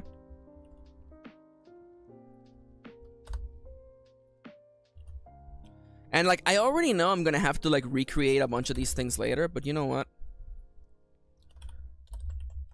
Roll plus fishing and add any modifiers. We don't need this table right here. This table can actually just get out of here. Gone and gone. You're also entirely gone. And now here we have the rules once again. And again, really similar rules again. I might actually... Nah. The difference is this, okay? So, with fishing, again, you gain experience on a strong hit, and then you get to loot twice. I will draw the loot table in a moment. On a weak hit, you gain experience, but you... wait a minute. How did I do that? Let me double check. What is the crafting move, by the way? What is the gathering move? Suffer once, then loot once. Okay, that's what I thought. Okay. So in that case, I forgot that. I'm gonna have to figure out where to put this. But I guess crafting moves or gathering moves also have a suffer rating. So in the case of fish, it is gonna be a suffering of 1. Just take 1 damage.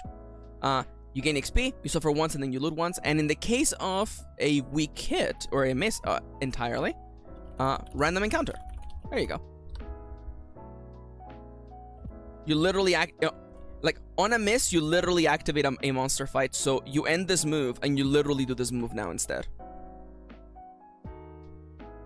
So now where is the monster table? Do you suffer on a parallel track, or is it abstracted into 1 resource? So, normally, so the way that I envision it. Sorry, let me just finish this real quickly. The way that I envision it is that it will be depending on the context. Most of the time, I guess I should actually clarify that for the gathering resources. For combat, it will be, without question, it will be damage. So your character has 2 inherent resources. Get ready for this. You know this. It's HP and MP. MP is used to activate abilities, which all characters have. It's not just inherently just magic.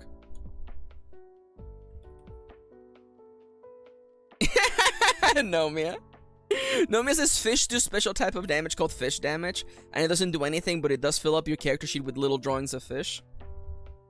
Nomia, congratulations. I want that quote out of context.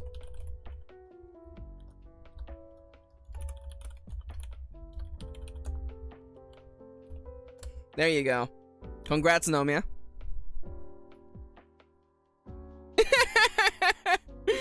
No, so in combat, the way that you mitigate damage to your HP is by lowering the durability of your armor. So armor serves as additional HP that you can craft and lose. And you may be wondering, okay, Maxi, so in that case, everybody's gonna be walking around with full sets of armor.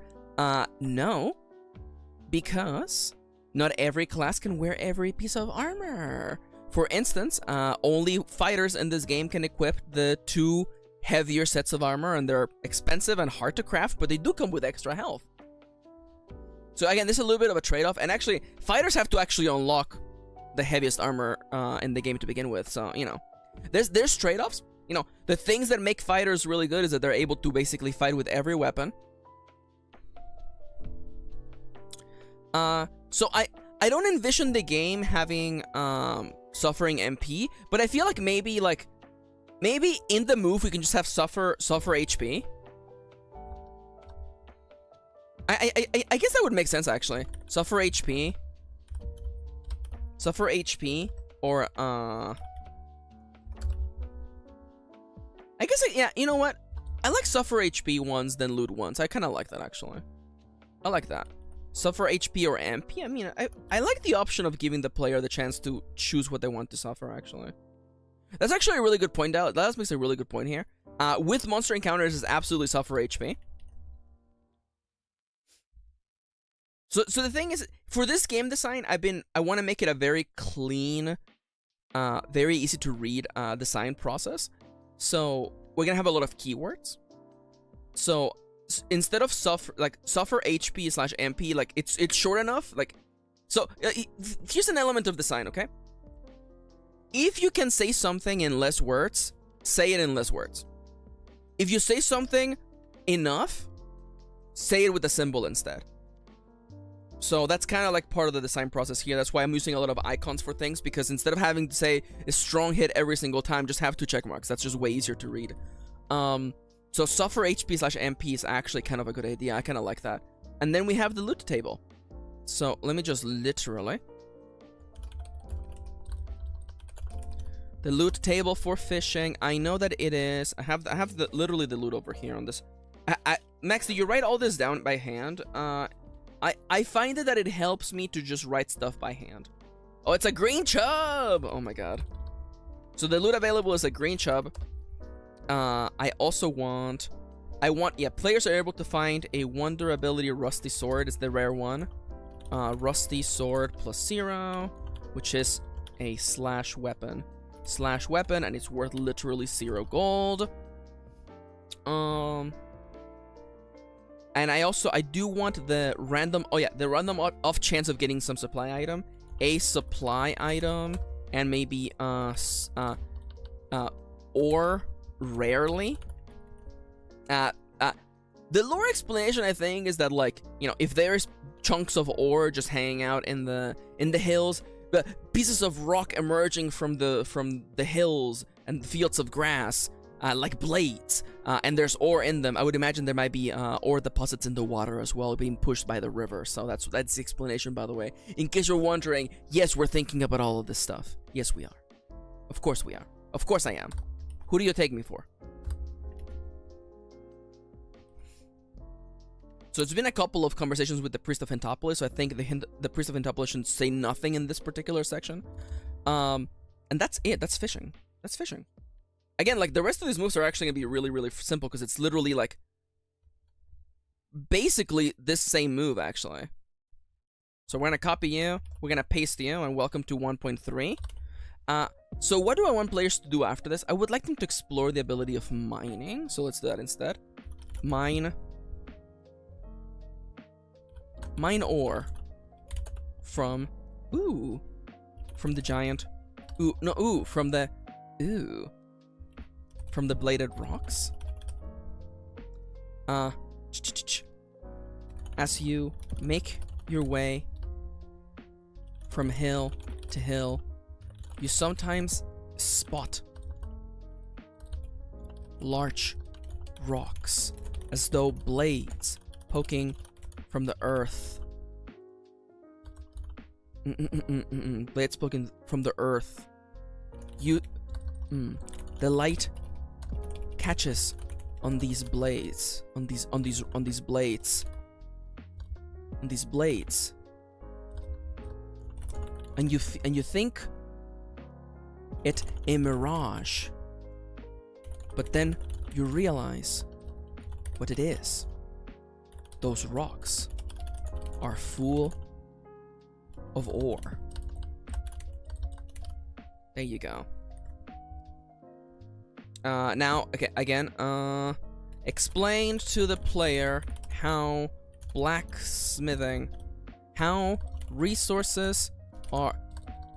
actually, you know what, for the previous one, actually, tell players how food is important, but how food is better used in cooking.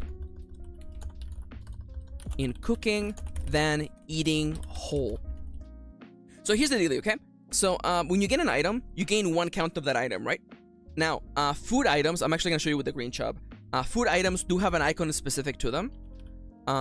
It being the piece of cake icon. So there are moves that will ask you to spend food, aka the piece of cake icon. Now, you do an action, you get 1 green chub, and you're like, dude, let's go. I got a fish, let's go. Fish, and let's just say that it's worth 1 GG, okay? That's probably too low. Let's just say that it's worth like 5 GG for now, okay? So you're like, okay, I'm camping. In order to camp and restore my health, I need to consume food. Okay. And you're like, so I would have to spend 5 food. I have to eat 5 fish. Now you may be wondering, Maxi, is this intentionally like camping in Baldur's Gate? We had come up with this mechanic before my last streaming session of Baldur's Gate, where I realized that that's actually how camping works in Baldur's Gate, so I guess great minds think alike. Anyways, although really, the idea of eating food at a camp to restore health is not particularly what I would call, you know, like, revolutionary.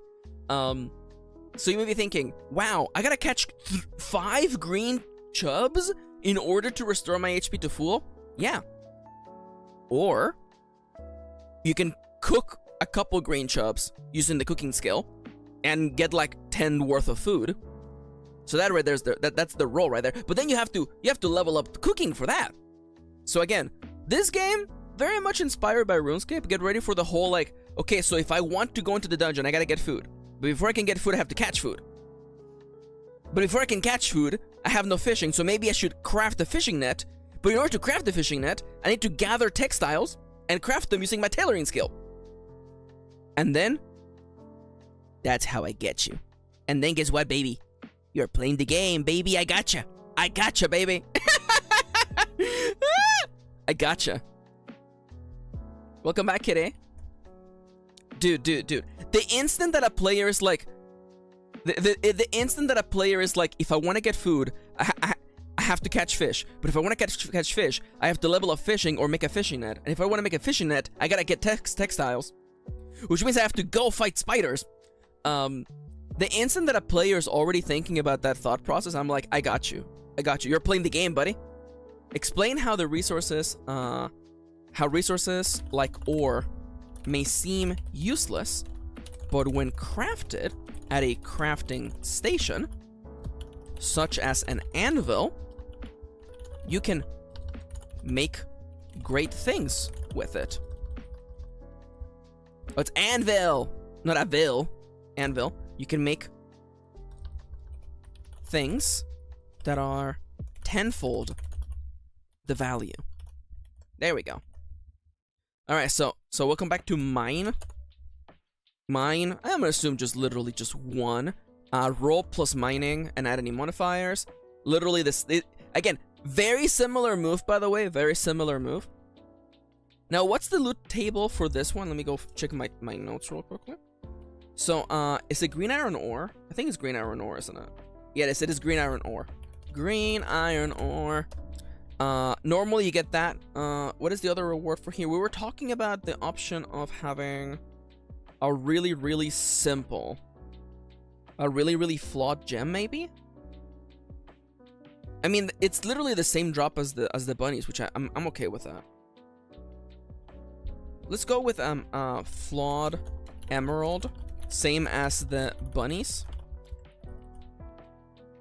And some sort of other, you know what, some sort. Actually, well, there's already iron ore actually in here. Should I make it a very rare chance of getting the better ore of this area? So you may be wondering, Maxi, how many items are there? I literally have a document right here. I have a document right here outlining there's 2 kinds of ores in Tutorial Island.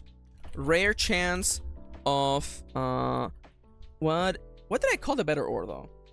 Oh, it's pure green ore. Okay. Yeah, it's literally, it's a 1 in 20 chance of getting the better version of green ore. I'm okay with that. Again, I want players to feel lucky. Now, clearly this is a great time for the High Priest of Hintopolis to show up. If there's green ore, should there be blue crystals? Oh my god, no, man. You're so funny. You're so funny. There's actually blue crystals, yeah. Green hills, blue skies, yeah. There will in fact be blue crystals, yes. It is literally the one gem that's in Tutorial Island. Now, why is there a gem in Tutorial Island? So, you know, what if I just why don't I just tell you? Why don't I just tell you all the skills that are in the game actually? Let me go to skill identity. Where the hell is skill identity? There you go. No, wrong document. It's item types. Sorry, I have so many documents. All right, here you go. Full spoiler list. Here you go. Here is. Can I fit it in one? There you go. Here is all the skills in the game. There is 5 gathering skills: mining, woodcutting, fishing, harvesting, and herbalism. There is several crafting skills: smithing, enchanting, carpentry, cooking, tailoring, and alchemy. And they all serve purposes that do things. Please do not hold me responsible for what these things say, please. None of this is finalized, by the way. So, you know, this is part of the design document. What does mining do? Mining gets you ore and gems. Ore is used in smithing. Gems are used in enchanting. Woodcutting, of course, does carpentry, which makes weapons and furniture that is sold for stuff. Fishing is responsible for food and supplies. Harvesting is responsible for food and textiles. And herbalism is responsible for all the potion-making skills, such as medicinal and reagents. There you go. In case you're wondering where we are mentally. There you go. So what are you saying this time, High Priest of Hintopolis? Hello again. Hello again. How are your weapons holding up? How are your weapons holding up? How are your weapons holding up? Mine are just about to break. So I think I'll be rushing to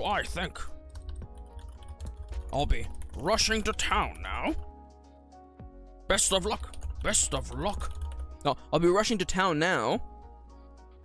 To buy a new one. Here's best of luck to you, friend. Best of luck to you, friend. Here's hoping we meet again. There you go. And I love the idea, by the way, that like after this first zone, you don't run into the Priest of Hintopolis until later in the zone. I kind of like that actually. Hello again.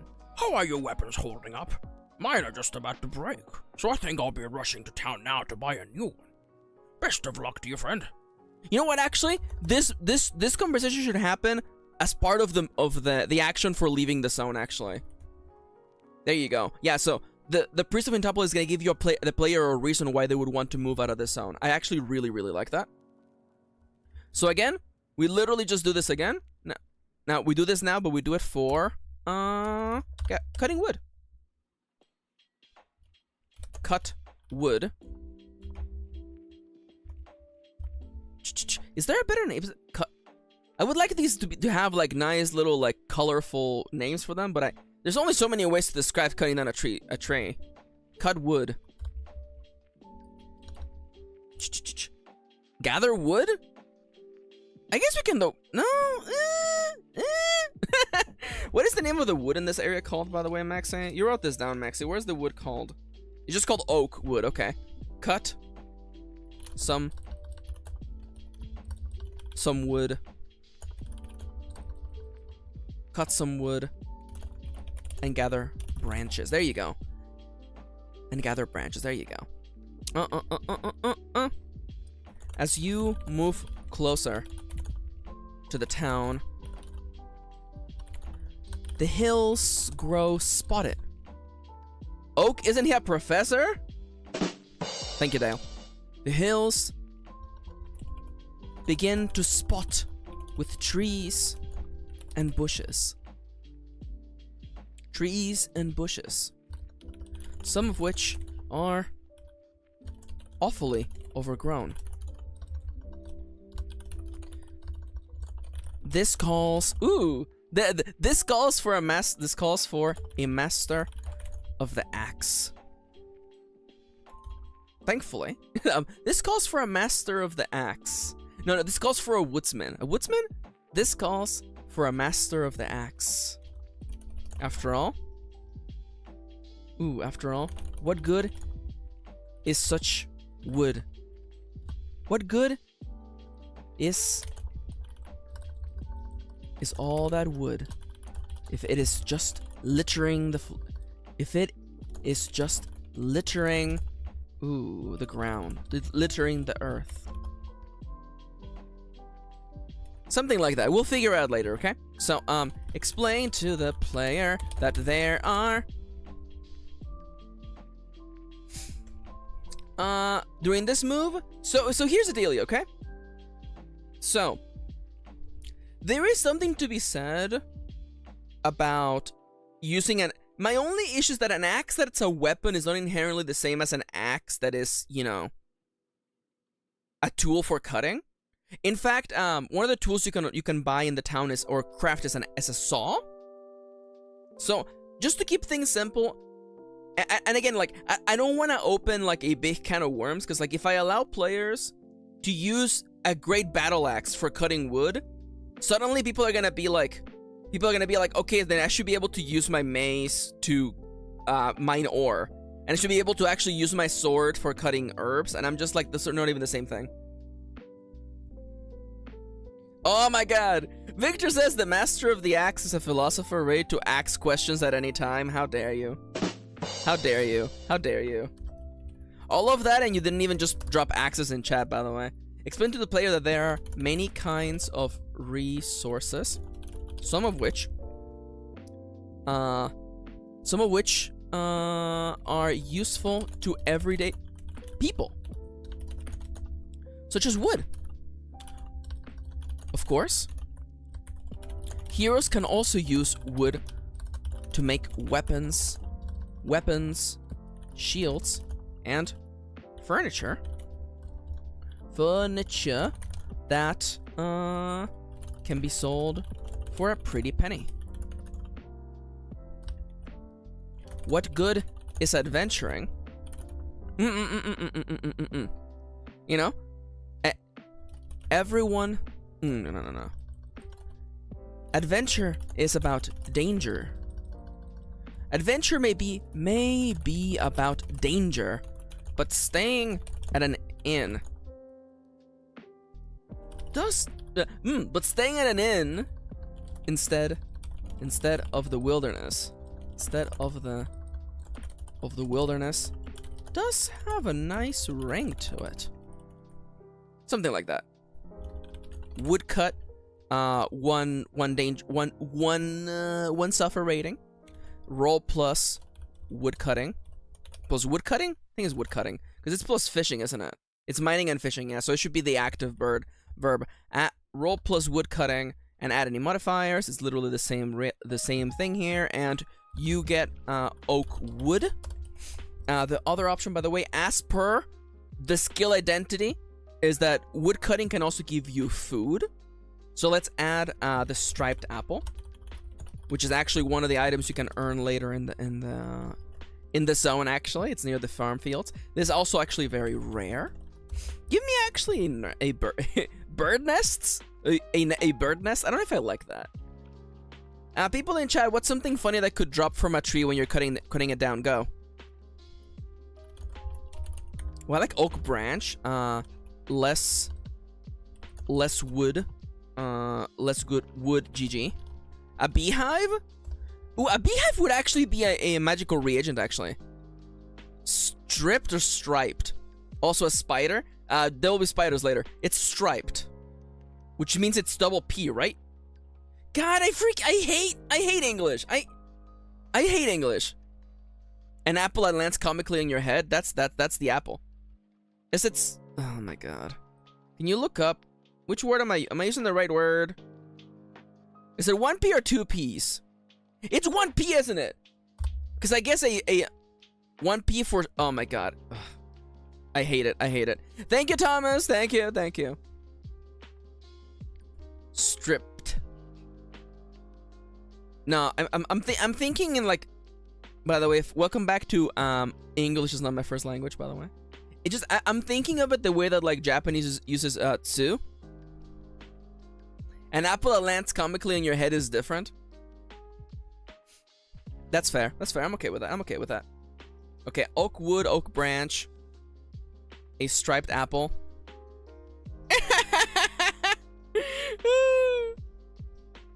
Let's go with that. Abandoned bird nest? No. I mean, like, you're not gonna have a bird in your pocket. Dude, you're not even gonna have a monster in your pocket. That's a different game. By the way, Kirin and I will go back to working on our Pokemon Inspire role-playing game. Did I say we were doing that? Oh, I guess I must have forgotten to tell you that. That's in the back burner for now. You know what? I'll come up with more things that can drop out. Actually, no. Beehive, actually. Although, I do like... I like... although the beehive would just kill you. You would get attacked by bees, right? That actually does seem like a bad idea now that I think about it. You know what?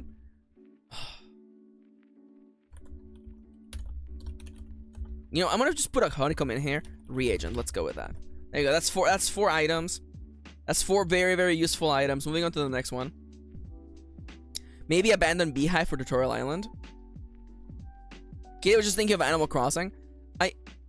Okay, so I actually, Dallas, I actually thought about it being an abandoned beehive. My only thing is that I want to show that the world is healing and like nature is doing really well. So having an item that is inherently like bees were here but they're gone, it's not really the vibe that I'm looking for. Like again, I literally thought of the same thing, and then I'm like, okay, let's run it by the machine. Does this fit the design space that we're doing? And the answer was no.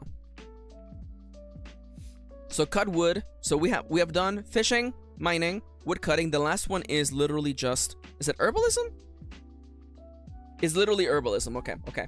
So it's 6. Gather some herbs. The bees are vanishing. How dare you? Nice Doctor Who reference. How dare you? How absolutely dare you? How dare you invoke that?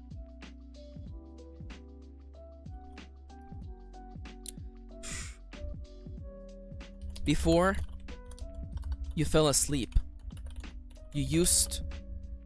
Ooh. You have an eye. The H in herb is silent in America. Yeah, but I like to say herb because it's funny. I like it. I like to say herb. Don't you mean herb story? In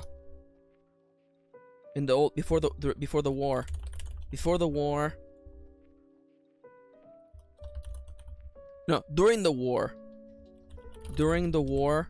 During the old war. No, just no. Okay, our character thinks of it as the war, but everybody else calls it the old war. Hi, Sofifi. Welcome back.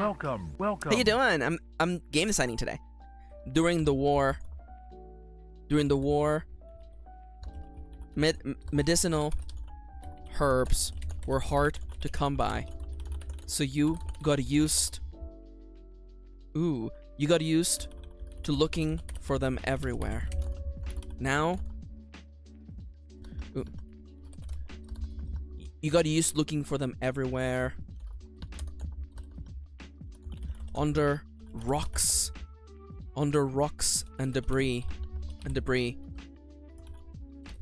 It's so strange to see them growing everywhere.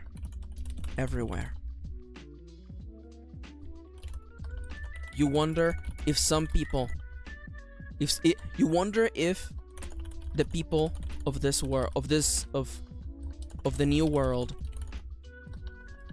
think of them as weeds for how far they spread. Something like that. So Fifi says, I look away for 5 minutes and you start making a new RPG. I've been working on this since December, so I'm finally ready to start talking about it and literally designing it on stream. That's what we're doing here today. Also say hi to the priest of Hentopolis, by the way. He came out so cute. Holy crap, he looks so cute. He's also 10 kilobytes big. I freaking love that.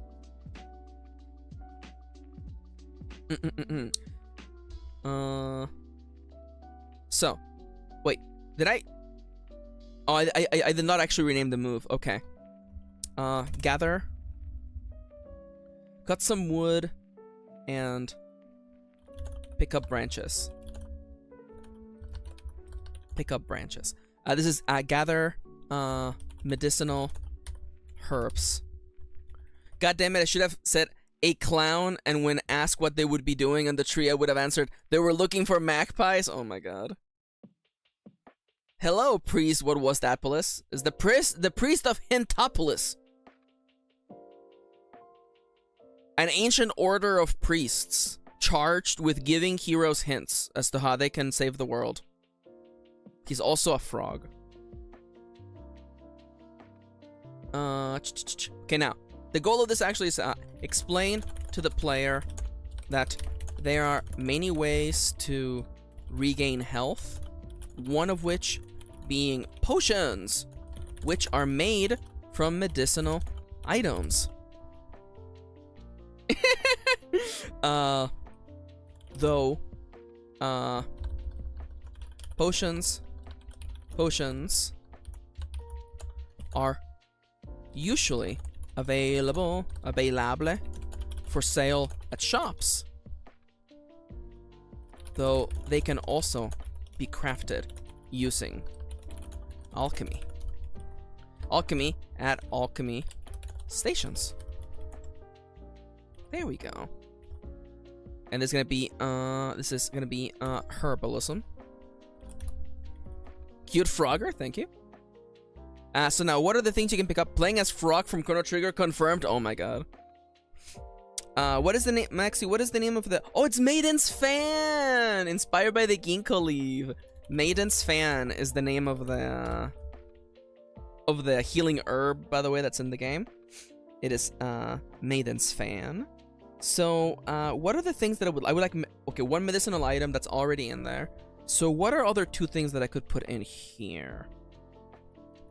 I guess I could actually put not the owl's treasure, but maybe the soup stump. Let's put the soup stump in here.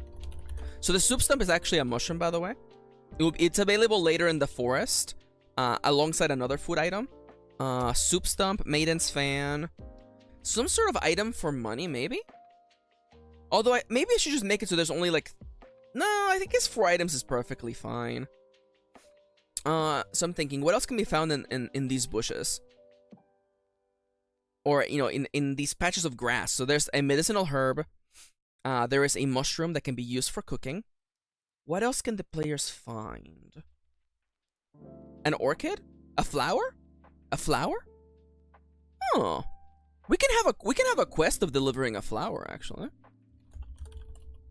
A flower? A flower? It probably sells for money. So the other thing you have to realize is that, like, oh, I haven't told you about the I haven't told you about the dialogus system. So really harkening back to the idea of choose your own adventure, there will be moments where you can talk to NPCs, and instead of showing you all the dialogue options and everything they say, the book will actually ask you to pick an option and actually check in the back of the book to see what they said. The section at the back of the book, known as the dialogus system, will give you a brief, like, exchange of what the NPC told you, and it might reward you with items and even reward you with quests. So that's one way of keeping the information, like, decentralized, I guess, because I don't want you to be able to know everything from the zone. You know, I want there to be a little bit of mystery of the interactions with NPCs and stuff like that. So, again, there are passive interactions like, you know, the priest of Hintopolis, who's just literally talking to you as you're hanging out. But there will also be NPCs you can actually talk to and get quests from. So, gather medicinal herbs, a flower. This all looks very good to me. What's the so that's fun. That's herbalism. Let me just double check again. So we have fishing. We have mining. We have woodcutting, and we have gathering medicinal herbs, also known as herbalism. That's it. So now to do the last 2 standard moves that are in basically every location. So I have to I need a tag actually. I gotta tag Green Hills. God, I guess wilderness. Okay, I'm gonna put a note here. make a note about location tags. Okay, so there are 3 kinds of locations in the game so far. There's of course towns or settlements. You cannot camp at these locations, hence why those locations won't have a camping option. There is wilderness. Wilderness, of course, you can camp in them. And then there's dungeons. There is no mechanical difference at the moment between wilderness and dungeons when it comes to camping. Dungeons will just have higher difficulty ratings, that's it. And I want a separation in them just so that players know they're currently in a dungeon.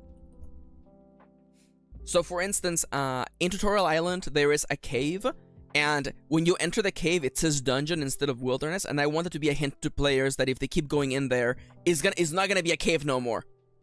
That's the thing right there. That cave leads into a forgotten ruin that may or may not contain the first boss of the game. The loot slime, or the hoard slime. A slime that just loves hoarding. Alright, so the move 1.6 is literally camping. Camp the night.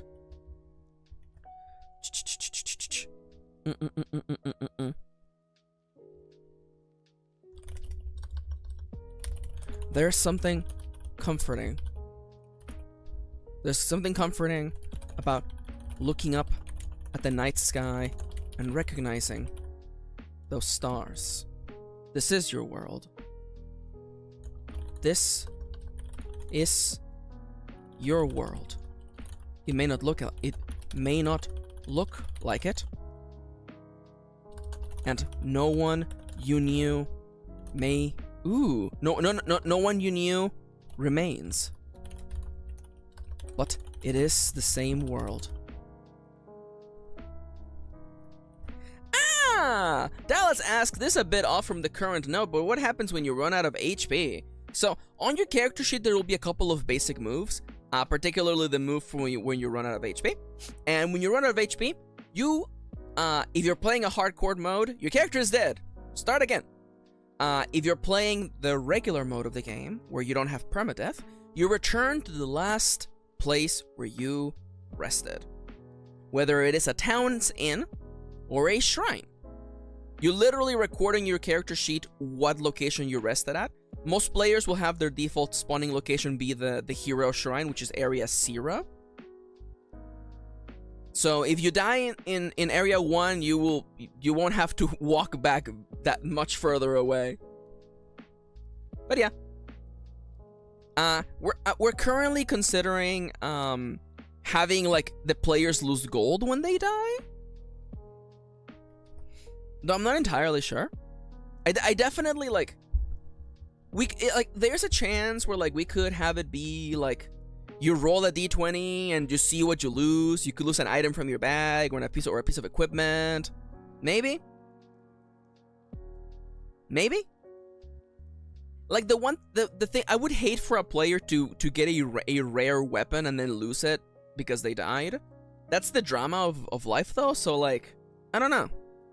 Right? On one hand I'm like, yeah, that would suck. On the other hand I'm like, well then maybe you shouldn't have died. Have you considered not dying? Hey, buddy. Here's a pro tip, okay? Don't die. It's really that simple. Gather me some, camp of the night. Ooh, camp under. Camp. Ooh, camp under. Camp on the green hills. Camp on the green hills. But I love dying, says Kitty. Oh my god. Also, hi Loki, how you doing? Welcome back. Welcome. Oh my god, Kitty. But this is the same world.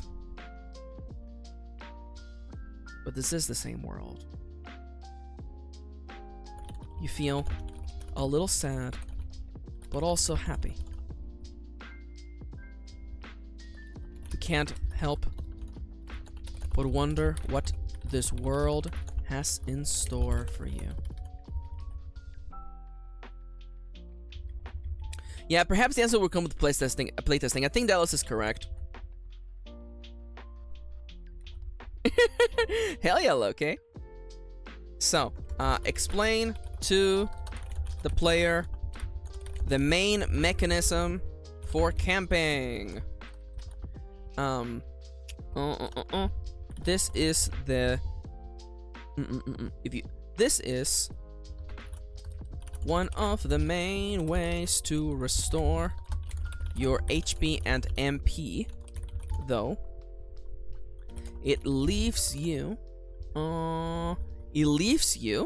open to monster attacks. It's nothing like staying at an inn, though. Though sometimes you might be too far from an inn, and camping in the wilderness, or even a dungeon will be your only choice. All right, now let's do a new move. Camp.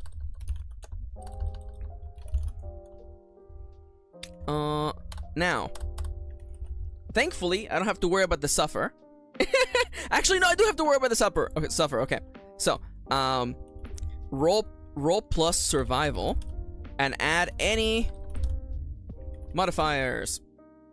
On a good, I'm gonna lower the numbers for this zone, because this zone is gonna be particularly easy to camp in. Me setting down my tent item from FF, heal me, you bitch. I love that. Again, like, there's so many parts about this design that, like, it really, like, echoes with him. Like, yeah, this is like Final Fantasy. This works. Oh, and there will be companions, by the way. I don't know if I said that already. There will be companions with unique abilities that will help you in combat and in gathering as well. I remember. Yeah. So here's the way that it works. Oh, actually, I realized there is no suffer for a reason. It's almost like we designed it this way. It's true. So on a 15 plus, you gain experience for survival, which is also good for traversing the wilderness. You gain experience, and then restore. Will people notice the lowered numbers if they have been trained on the other ones? It might be easier to say add a +1 bonus. So the numbers will change. The numbers will be different for various roles. So I feel like, you know, I guess we could have a star system to indicate. We could have an icon to represent how difficult a move might be. I do think Dallas makes a good point. I want to steer away from just adding more math, though. That is definitely something that I want to steer away from. I also had the idea. I'm playing with the idea of making it so so monsters can have individual like ratings as well. That might actually be something I actually do. So maybe, okay, hear me out. Greens, I'm just gonna put it in here just for now, okay?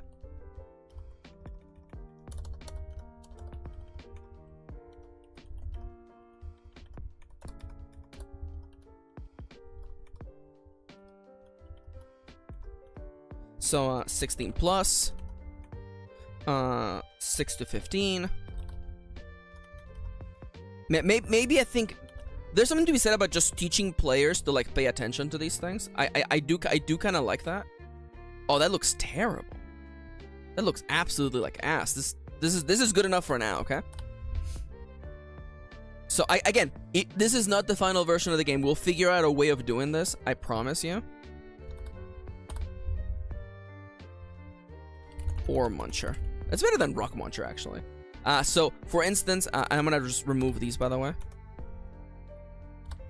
There you go. So the Ore Muncher, definitely a harder enemy to defeat. So let's literally just move the numbers around a little bit. There you go. Inherently a harder monster to defeat. There you go. So maybe this will help. Maybe an idea. Camp. Roll plus survivor and add any modifiers. Gain XP, then I guess it would be like heal? Restore. Restore. HP. And MP. No, restore a. Then you know what? You know, Maxi. Then full heal. There we go. There we go. Restore full. Restore full. Because we again, if you say something enough times, just make it a keyword. Restore HP and MP. Restore full. Full restore. Full restore. Then full restore. Being a keyword, that means, by the way, yes, we're gonna do D&D, MTG style keywords, by the way. Oh my god, I love Slime Brancher. Oh my god, thank you. Thank you, Saturn. Here it comes. Hydrate, you bastard! Hydrate! I have not been doing timers. Let me write this, then full restore. Set your... No, it's kind of related. Set your HP and MP to full. Restore. Set your HP and MP to full. And again, another thing is that, like, the first moves in the game will have the keywords explained, and then later on we won't explain them.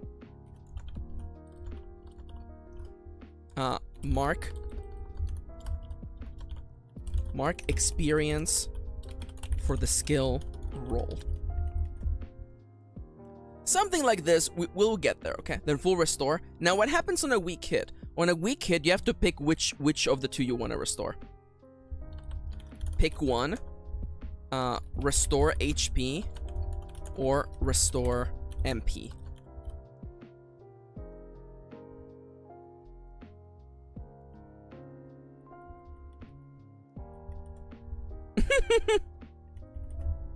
Although, actually, you know what? I do realize, actually, I feel like I forgot a piece of design that we literally came up with. Again, this is good for... I've been working on this game for a little bit, but there's a lot of, like, separate ideas that haven't actually yelled together yet. I forgot, actually. You know what? I actually prefer full restore instead. I might even have a different name for that keyword. Nonetheless, I forgot it's suffer supply, actually. So supply is the resource that is used for traveling and also camping. I realized, actually, it's actually food. Yeah, so you suffer food instead. Wait, hold up. You can tell this is a move that I have not actually written out before. It does not exist in any of the documents I've written before. I thought it was... Yeah, because you need to spend food in order to... You know what? I forgot, it's cost. That's what... Okay. You know what? Sorry, it took me a second to remember. So some moves have a cost. There you go. Cost. I guess just food, I guess. I don't know. X number of food. We'll figure out the cost later, okay? And yeah, it will be cheaper to camp in some places than others. Yes. There you go. You pay food, and then you're able to restore either your HP and MP if you roll well, or just one of the other two. And if you do badly, you literally trigger a random encounter. There you go. That's camping right there. So literally the last move that is in every zone, the last move. Get a move on. Travel. Get a move on. Travel. See what, like, see? Ooh. Over the Hill! Over the Hill is the name of the traveling theme from Final Fantasy IX. Over the Hill. Oh my god. That is what it's called, isn't it? Over the Hill. FF9. It is called Over the Hill. I'm gonna play it. Here's hoping I don't get copyright claimed. Okay, everybody, please pray for me.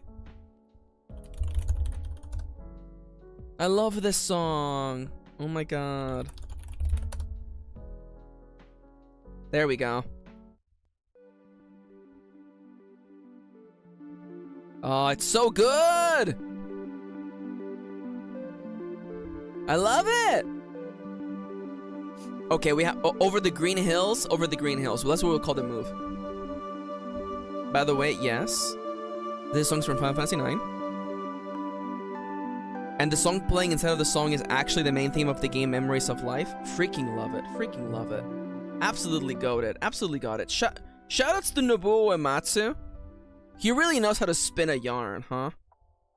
Is that even the term used for when someone makes music? Dude, and then dude, I shuffled Lo-Fi Elias playlist and it brought up A Place to Call Home from Final Fantasy IX. Oh my god, it was meant to be. Oh my god, it was meant to be. Alright, it's Over the Green Hills. Over the Green Hills. There you go. This patch of wilderness. Spin a yarn is for telling stories? Okay. Thank you, Nomia. A song is kind of a story if you think about it. This patch of wilderness has... This patch of wilderness has been a breath of fresh air. Your memories... Lost... Ooh. Lost in all this green and blue. You can almost forget there was a war. There was a war. And that it ravaged everything. Your heart remembers. Remembers. Sadly, your heart remembers. Sadly, your heart remembers. Your heart will always remember. It's best. It's best. You move on. You move on. Beginning, you move on. You will always remember. At least there will always be another hill. Climb over this hill and see what lies beyond. There we go. Something like this, something like this. Remind the player that they cannot just flip the page. If they want to go to a new zone, they must do the move below. Move below. Tell them the dangers. But encourage them, because otherwise their story cannot go on. I will make the move here be really easy. There you go. And then here is where we bring up this piece of dialogue here. I'm actually gonna put it before. There you go. Hello again. How are your weapons holding up? Mine are just about to break. So I think I'll be rushing to town now to buy a new one. Best of luck to you, friend. Here's hoping we meet again. Or so said the priest of Hentopolis. There we go. Ah, this looks good, man. This looks good. There is something here. There is something here. Maybe I should have one more piece of dialogue. You know what? We can add more later. We can add more later. So how do you move, by the way? We really should not have a move called move. Travel. Fast travel? Slow travel? Fast travel? That's so dumb. Don't let me call this fast travel. I think maybe travel is just fine, honestly. So welcome to travel is the counterpart to camp in that it costs supply instead of food. You roll plus survival or plus stealth. And add any modifiers. On a strong hit, and yes, I will be making this area relatively easier to travel out of. Mostly because I don't want players to get stuck. Yeah, the miss is gonna be pretty unlikely. So, gain the experience, then move to one of the locations below. Crap, this should be... No, I guess the benefit of a strong hit on travel is that you don't have to pay more supply. Yeah, I think that makes sense actually. So gain EXP, suffer, supply once, then move. No. Pay the cost again. Pay the suffer supply again. Pay the cost again. Maybe that's better actually. Maybe it should be fast travel with sarcastic quotation marks. Oh my god, so fifi. Maybe I should. Pay the cost again. Pay this move's cost again. Pay this move's cost again. Then move. Then travel. Then travel. Ooh. Travel to the known or travel to the unknown? Maybe. Then pick a destination. Then pick a destination below. I wonder. Maybe it should be like with monsters where some destinations are actually, yeah, you know what? Destinations should have a different rating as well. You're absolutely correct. So how do I do it for monsters actually? Let me just scroll up to monsters real quick. I want to look at them.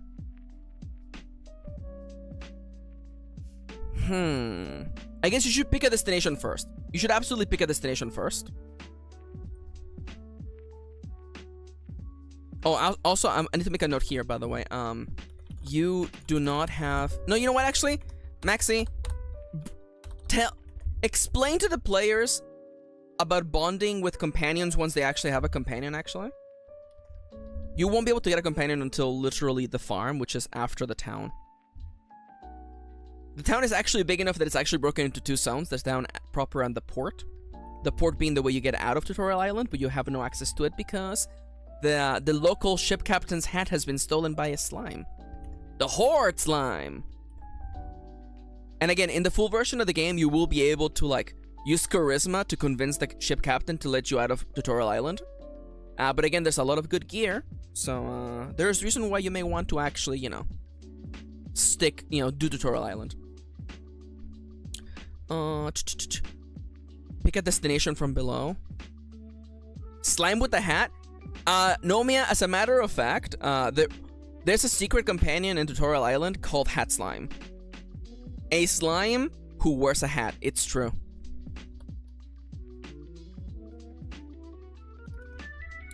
Pick a destination. Then pay its travel cost?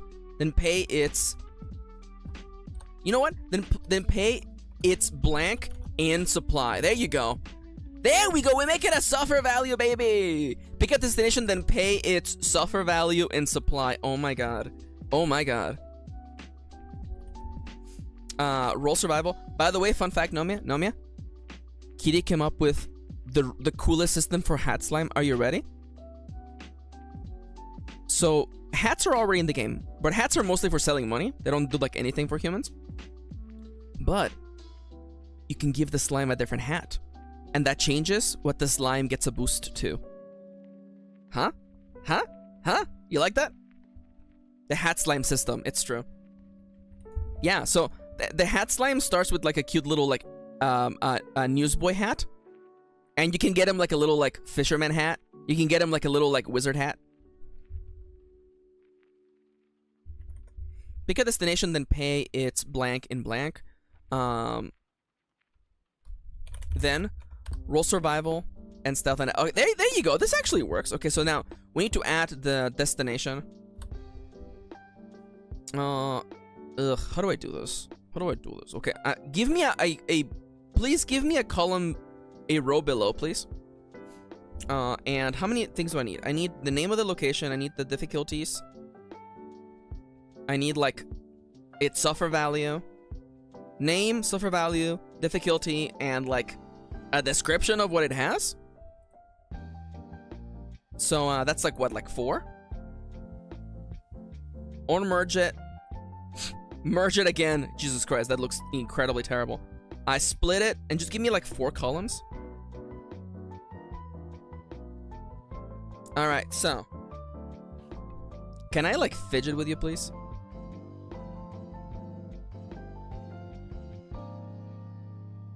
I get okay. Hold up. Insert below, please. Okay, so I guess it would be like locations. It would be like 2.0, right? 2.0 is actually the location. Location. I guess we'll just say that. Okay, we'll just say that. It's fine. Don't worry about it. Localización. Location. Name. Its suffer rating. And no, you know what? Yeah, and then features. There you go. So I don't have a name for this town. I'm gonna tell you right now, I do not have a name for this town. Not at all. Has it come to me yet? No. No idea what this town's name is. Everything about this island is all about like sleep and rest. I don't know what it should be called. I'm gonna be completely honest with you. I don't know what it should be called. Repose?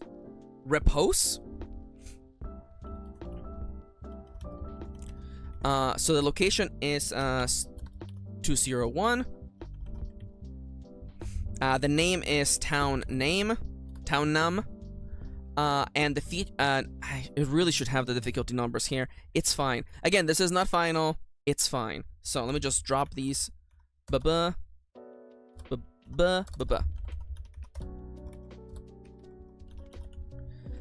again, the ability to travel is literally give me like a 14 plus and you're good to go. And a 1 to 5 is a failure, and a 6 to 13 is, there you go, a weak hit. There you go. And the features is Tauna is a small is the main town of Heroes Rest, sporting a large port that makes it the center of commerce in the southmost part of continent name. There we go. Ah, God, I'm so good at spinning a yarn, y'all. I'm so good at spinning a yarn now that I know what that word means. So, on a strong hit, you gain the experience and then move to the location. Then move to the destination.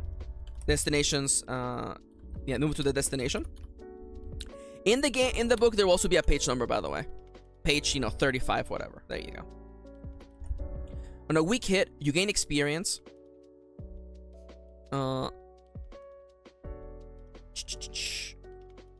Suffer once. Suffer once. Suffer supply once, then move to the destination. There you go. I might be late getting home because I gotta film a TikTok for work. Yo, really? Damn. Kitty's gonna be late from work because they're TikToking. Let me actually delete all of this. There you go. And there we go. Here we have, by the way, I have done before your very eyes. This is not a trick of the light. This is in fact what has happened. There you go. This here is quite simply the first actual zone in the game. You will spawn in Zone 0, which is the Forgotten Shrine / the Hero Shrine, where you'll be explained what's going on, and the Hero Shrine also contains the move that allows you to progress your character, aka like get more abilities and unlock more jobs. So you will have to go back there in Tutorial Island if you want to like level up your character. There will be locations in the full game where you can go do that. There will be shrines all throughout the world where you can do that. But in Tutorial Island, you have to go all the way back to Area 0. But again, travel is part of the game anyway, so that's part of it. So yeah. Green Hills and Blue Skies is literally the first location. It has the introductory move that all of them have. It has the combat move that most locations have that are not towns. You cannot fight monsters in towns. So a lot of the moves, the miss move is completely different. Let me just... These locations feature like little NPC dialogue, and you know, in this first zone, you talk a lot with the priest of Hentopolis. You will not encounter them again until literally at the port city. They're gonna be at the bar, methinks. And you like, I'm gonna draw a bunch of little NPCs. They're gonna be like children running about. It's gonna be like, you know, the classic RPGs, like, you know, like a guard that tells you about like the monsters that are nearby and stuff like that. So fun fact, hat slime. We're just calling it hat slime, by the way. Hat slime. It isn't just like the good slime. Like, slimes are actually perfectly like even though there's more monsters in the setting than there used to be, there's a reason why some of them are fighting people. There's a reason for that. But there's a piece of dialogue that I want to have in the town where it's a young girl is talking to her mom, and the mom is like, you can't go see the hat slime, and the kid's like, but I love hat slime. Chips is hat slime Miku? Dude.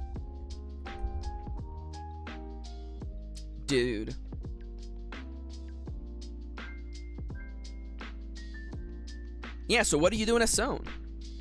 You look for trouble? Forgive me. The hat slime kid is me. Oh my god. You can go gather resources, such as fishing, mining, cutting wood, gathering herbs. You can also camp to restore your HPs. And you can, of course, travel. And again, like, you know, in the case of this very first zone, you literally can only travel to the town that's nearby. Because the map is literally like, the best way to describe it, let me go see if I can find the map from Final Fantasy Tactics Advance. FFTA map. Like, the best way that I can describe what the map in this world looks like, by the way. There we go. Here we go. This is perfect. Let me just close all of these goddamn, like, tabs. There we go. And any people out there who played Final Fantasy Tactics Advance will know this is literally what the world map is gonna look, by the way. So, you know, like, you're in forest and green forest and hills, right? Green hills and blue skies. That is connected to the main town. And you know, from the main town, you'll be able to go to multiple places. Of course. But some places can only go to one place. You know? That's the rub right there, you know? So, you know, this is not the map that we're using. But this is the idea. This is legitimately the idea. This is what lives in my head. So yeah, Area 0 connects to Area 1. Area 1 connects to Area 2. And then Area 2, the world opens up. The world is your cloister. Here you go. I have the map right here, by the way.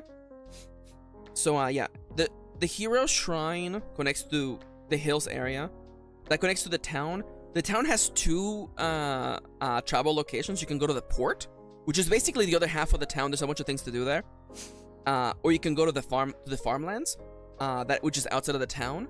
That is where you can unlock your first companion, which is a lovely young farmer who wants to be a hero. So they have a quest. If you can give them a sword of a particular quality, they will join your party.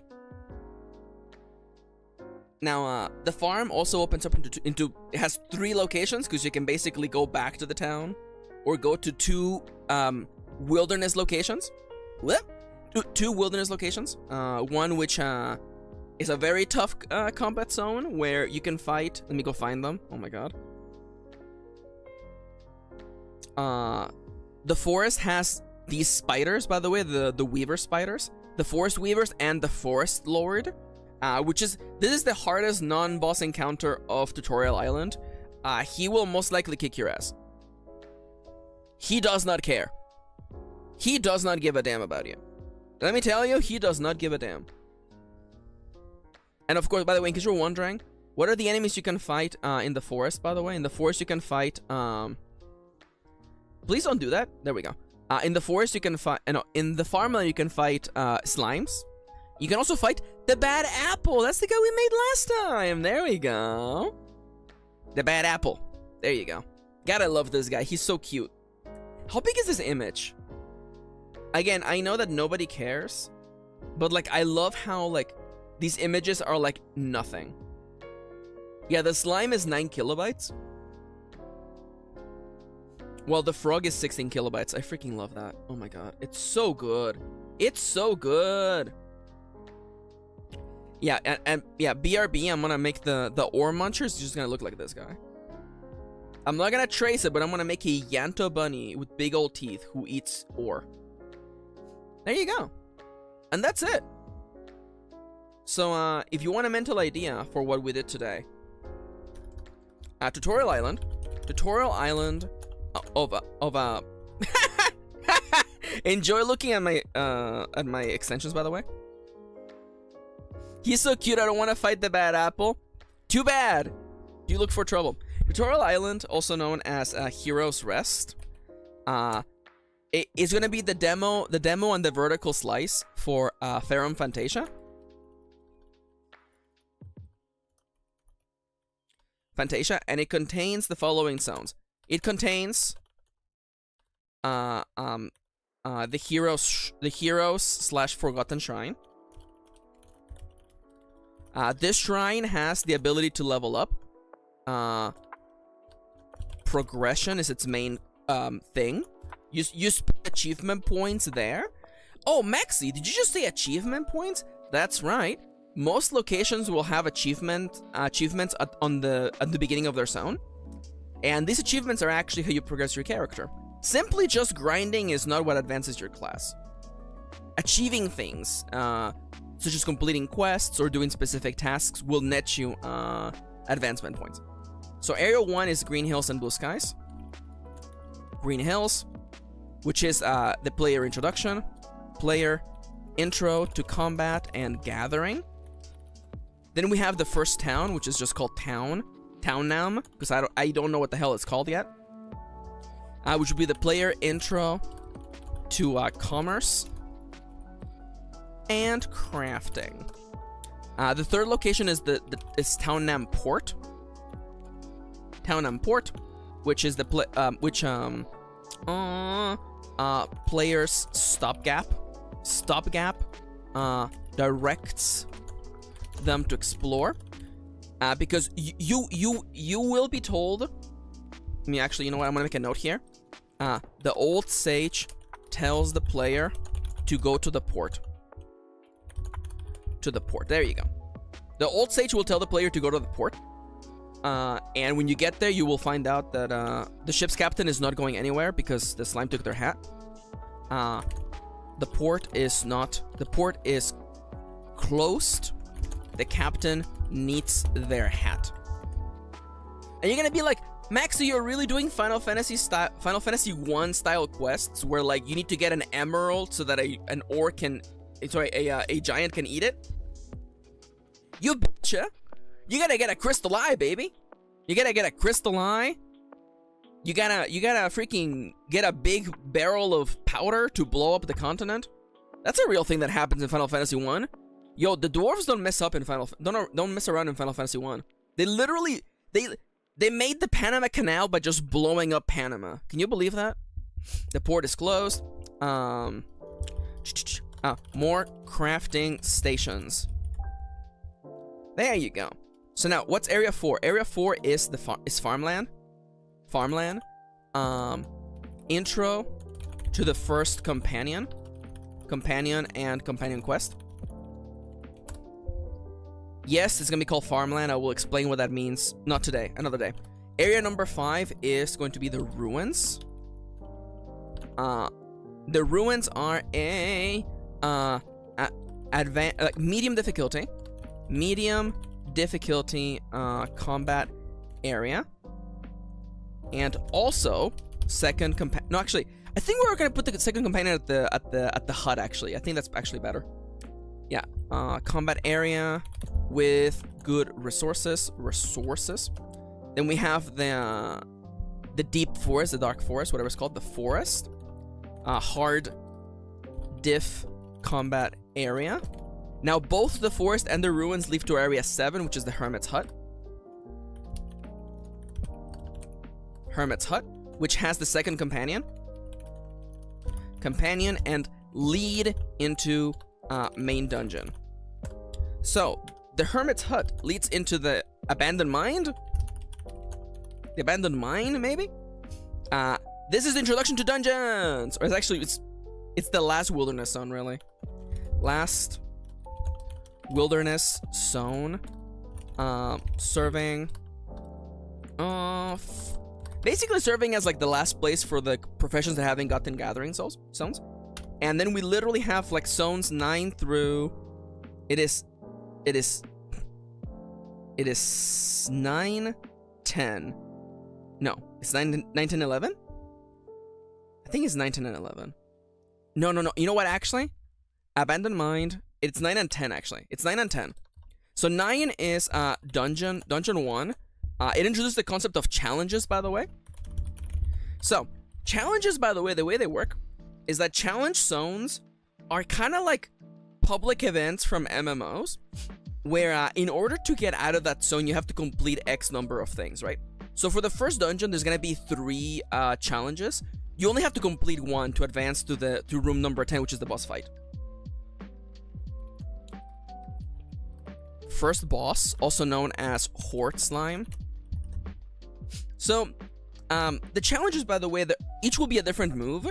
So basically, like, there will be different flavors of overcoming the dungeon. You can either, like, defeat X number of monsters. You know, basically, like, defeat monsters. Defeat a big bad. Defeat a big bad. Solve a puzzle. Or something else.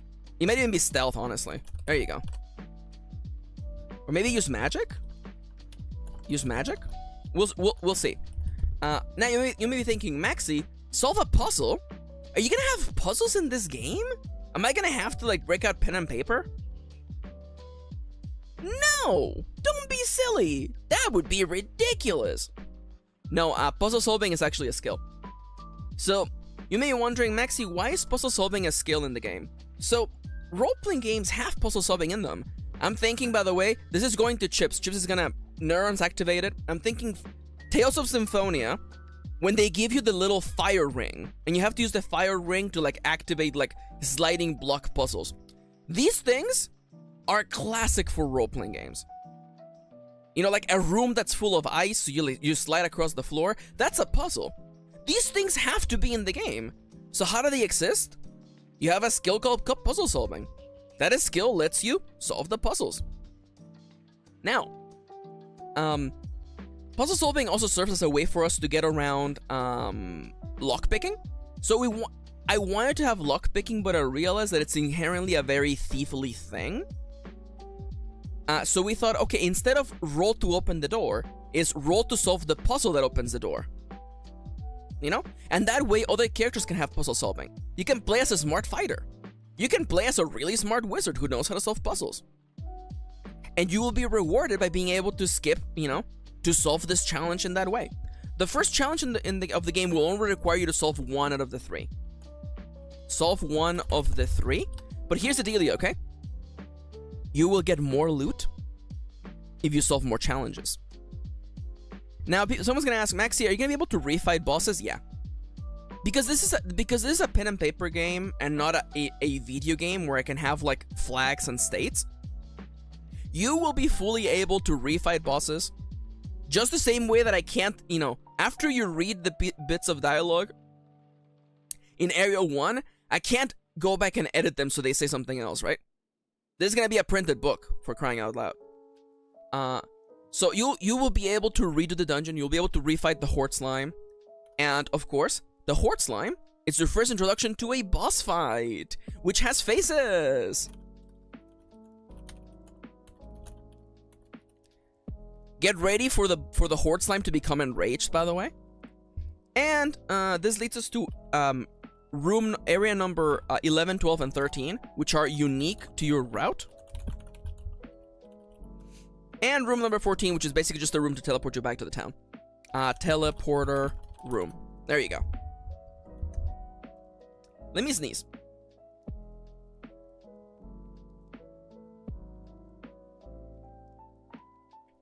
And here we go. And this right here, this is the outline for Tutorial Island.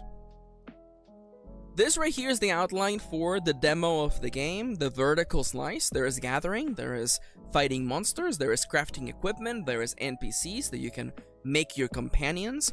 There is bonds you can make with them. They can unlock new abilities. They can do cool things. It's all in there, baby. This is the vertical slice. The goal is to make this boy happen within a month. We can probably get there. I think so. I mean, honestly, like, if I don't stress out about how it looks, I can probably get it out really, really soon. We're talking like a couple of weeks at most. And you know what happens next? We playtest, baby! We start playtesting, which means playtesting on stream. And because this is a game that doesn't require role-playing, guess what? Guess what? You guys get to play. I'm legitimately planning on doing streams where I just have chat decide what happens. Legitimately, you know, I'll just have like polls going and be like, pick your class, and I'm like, you are, hello, chat, you are in area 1. Your options are fighting enemies, fishing, mining, cutting wood, gathering herbs, camping, or moving. I'm gonna have options on the screen, and then you'll be like put a number in chat for what you want to do. Isn't that neat? I think that's neat. I feel like that's gonna be really, really fun. And there you go. We do tons of playtesting. And then once we're happy with it, we can work on the next area. And the one after that. And we'll see when we release the game. I might release the demo. You know, after we do a bunch of playtesting, I will probably release the demo so people can enjoy the first part of the game. And because this is basically a single-player MMO, all we gotta do is just keep adding more to it. Let me actually look up, WoW map of Outland. Can I please just have a map of Outland, please? There we go. This is good enough for me. So, here's the deal here, right? If we make one zone, you know, like Tutorial Island is one zone, because this is basically an MMO, all we gotta do, we just make another zone, baby! And then another zone. And then another zone. And then a couple more, and then we can release the game.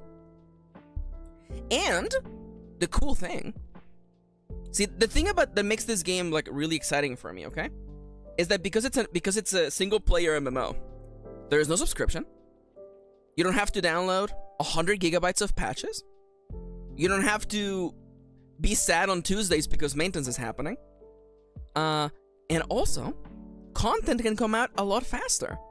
You know, I can make with the help of chat, I can make a whole expansion for this game happen in a matter of like weeks, instead of waiting a whole year for a new zone to get added to your favorite MMO.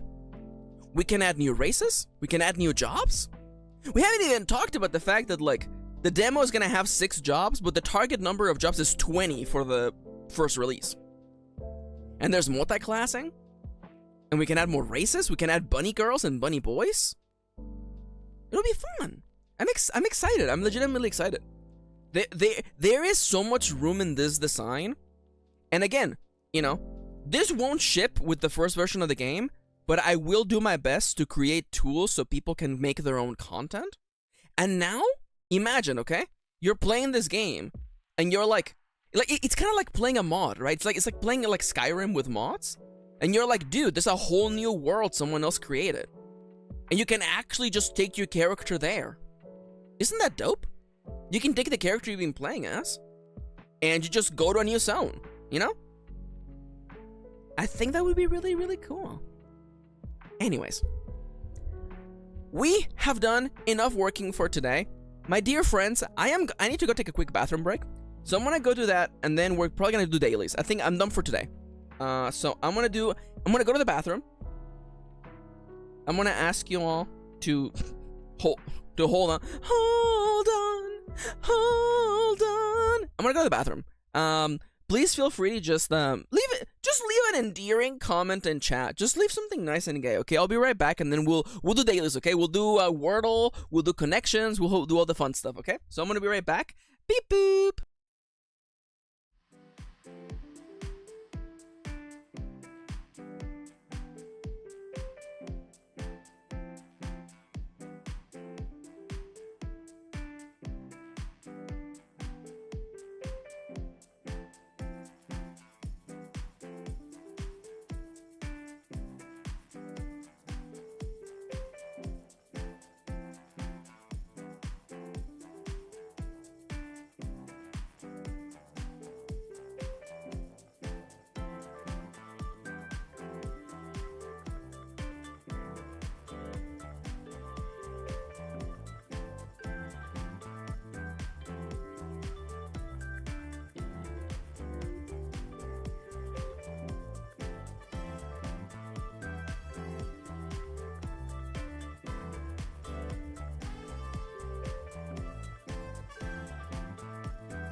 All right. Let's get back to Wordle. All right. Thank you so much for putting up with the ad there, everybody. I really appreciate that. And Spotify, please cooperate. Let's do some dailies, okay? Thank you so much for joining me today for all the work. Thank you, Loki.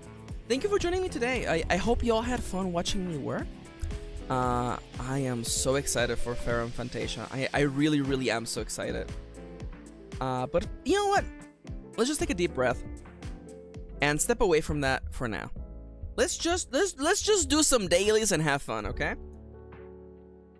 Before that, let me take a sip of water, and then we'll do some dailies. So we're doing Wordle to begin with. What do I do with Wordle? Dude, I open with Rouge. Just because I'm fishing for the OW sound. No worries, Sophie. Have a lovely day. Take care, friend. It was nice seeing you. So long, Bowser. So Rouge got us nothing. Let me just do Satin. Okay, so we have ATE. Okay. I mean, like Eaton. I mean, like it couldn't be Eaton. Maybe it's what's Wordle?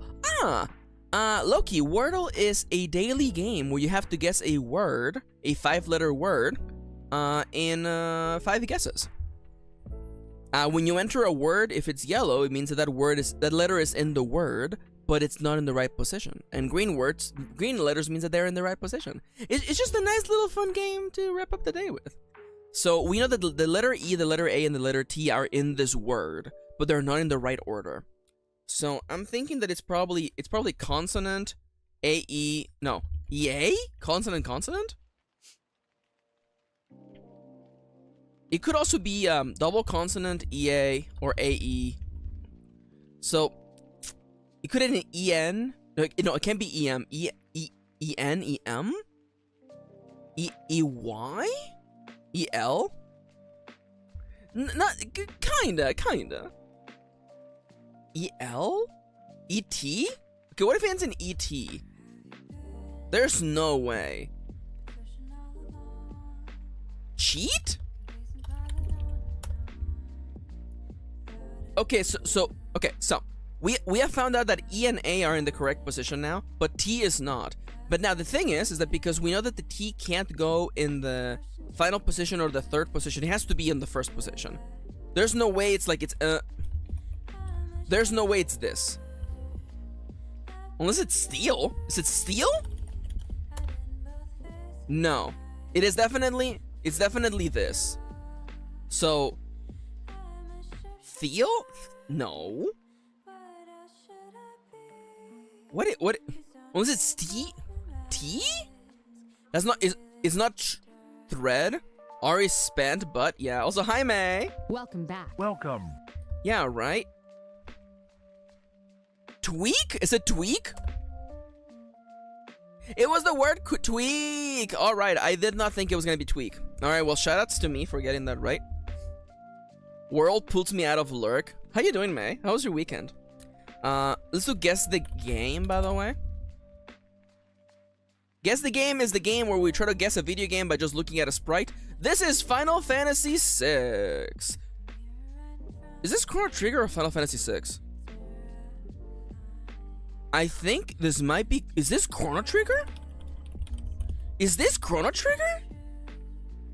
No, it was Final Fantasy VI. Okay. I thought it was Chrono... Now, the thing is, these games were literally made within a year of one another by the same studio, so of course the art style is similar. Metacritic too old? That's a mood. I mean, like, the thing is, it's the same studio around the same time. Of course they look similar. I was looking at the rendering. It was this specific torch right here made me think it was Chrono Trigger. Alright, let's play previous day. This is... Now, some losers are gonna think this is Undertale. This is absolutely Inscription. No? Is this Undertale? No, it's 89. Did Undertale only get... No, oh no, this is an old PC game. Oh no. Inscription was the other day. Spoilers. Also, hi Ronnie, I love you so much. This is a PC game. Dude, I don't know what this is, man. It's an indie platform? It's Pizza Tower? Thank you, Artemis. What the hell is Pizza Tower? Oh, it's the one with this guy. Okay. Yeah, I would have never guessed this.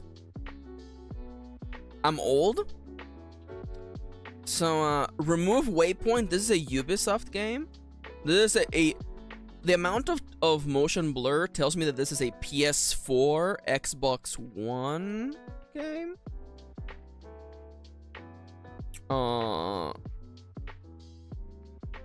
Wilderness. Is this a Far Cry game? Could this is a Far Cry 6 is the one in Cuba. Yo, really? The music is a bop? I should look that up then. I'm gonna skip once. Mammoth main lodge. Is this some sort of... Is this Dying Light? Dying Light 2? Stay Human? No. Oh my god, it's the game, it's the biking roguelike, isn't it? It's like Hills Up or something? Oh, it's okay. It's okay, Nomia. I was actually gonna bring up that you were streaming today. You're not feeling like it, friendo?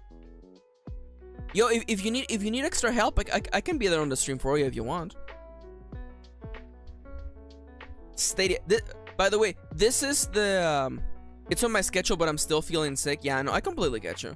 This is the game that's a roguelike biking game. Maybe. It was Ubisoft, by the way. Riders Republic. Yeah. All right, last one. Ew! Oh my god, this is SimCity for the PlayStation. This is SimCity on the or is this Super Nintendo? It can't be. The anti-aliasing thing makes me think that's PlayStation. This is SimCity 2000. Yep. Good call, Artemis.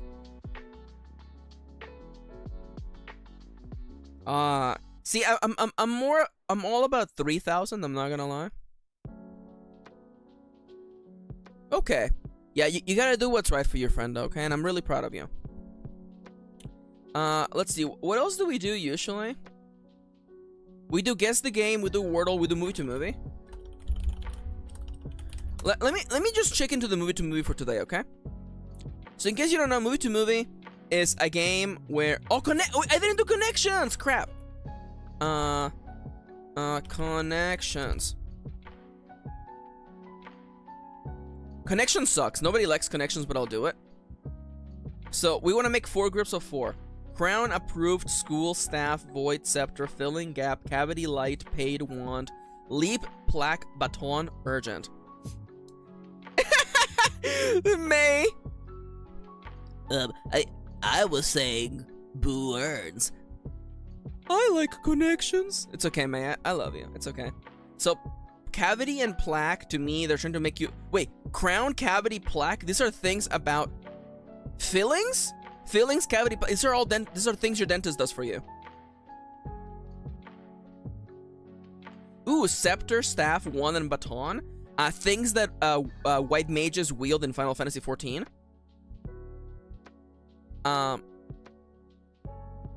Paid, school, urgent, paid, void, approved. Things that you write on a check.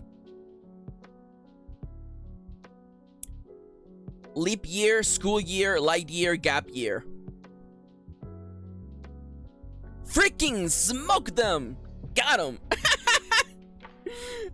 You're never gonna get me, connections. You're never gonna get me, connections. You're never gonna get me. Alright. Can I get from the movie The Born Identity to The Passion of the Christ? I don't think so. Who was even in The Passion of the Christ? I need like one of you. I need one of you to be a person that I know.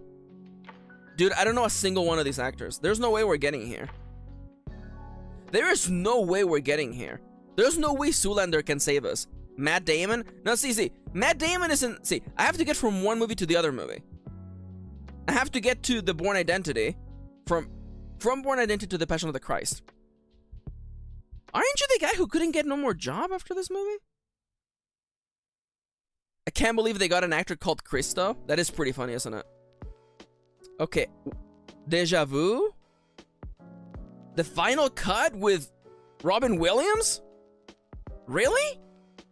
Okay. Let me write down his name. Jim Caviezel. Who are these people? Jim Caviezel. Okay, so we go from Jim Caviezel to Robin Williams. Wait, Robin Williams was in Good Will Hunting with Matt Damon. Dude, we just did it. Holy crap. Dude, okay. Matt Damon, Good Will Hunting, Robin Williams. The final cut. Where the hell is it? Dude, please, for the love of God, where is it? Dude? The final cut with Jim Caviezel, who was in The Passion of the Christ. Holy crap.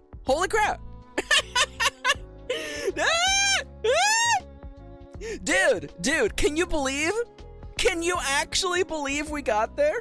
Shoutouts to Robin Williams, may his lace be in peace. The shortest path was Matt Damon and the talented Mr. Ripley with Sergio Rublini, who was in The Passion of the Christ. I would have never gotten there. Alright.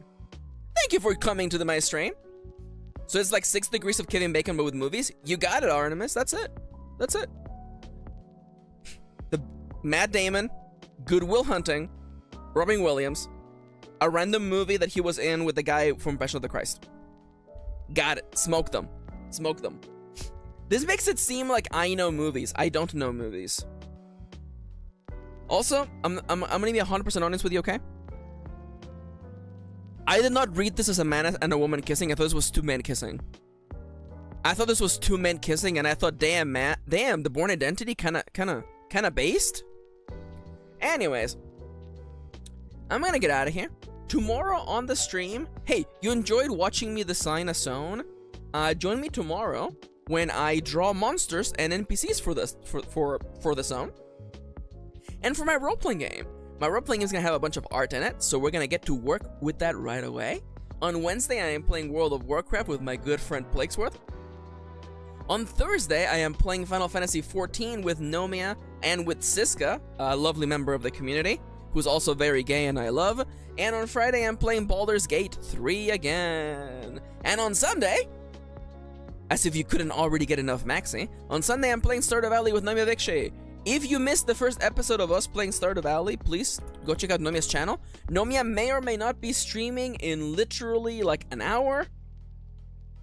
They might cancel if they're not feeling up to it, but they might be streaming. Honestly, just keep an eye out on Nomia. I love them. They're my friend. Please check them out. Anyways, I want to get out of here. Thank you so much for joining me. I hope you have a lovely, lovely rest of your day. And I will be seeing you tomorrow.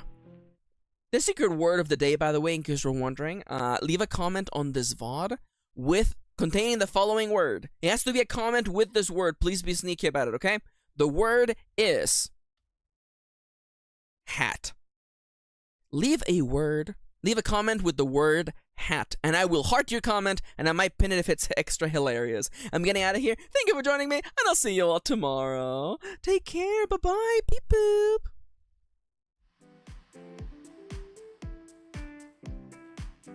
Bingo!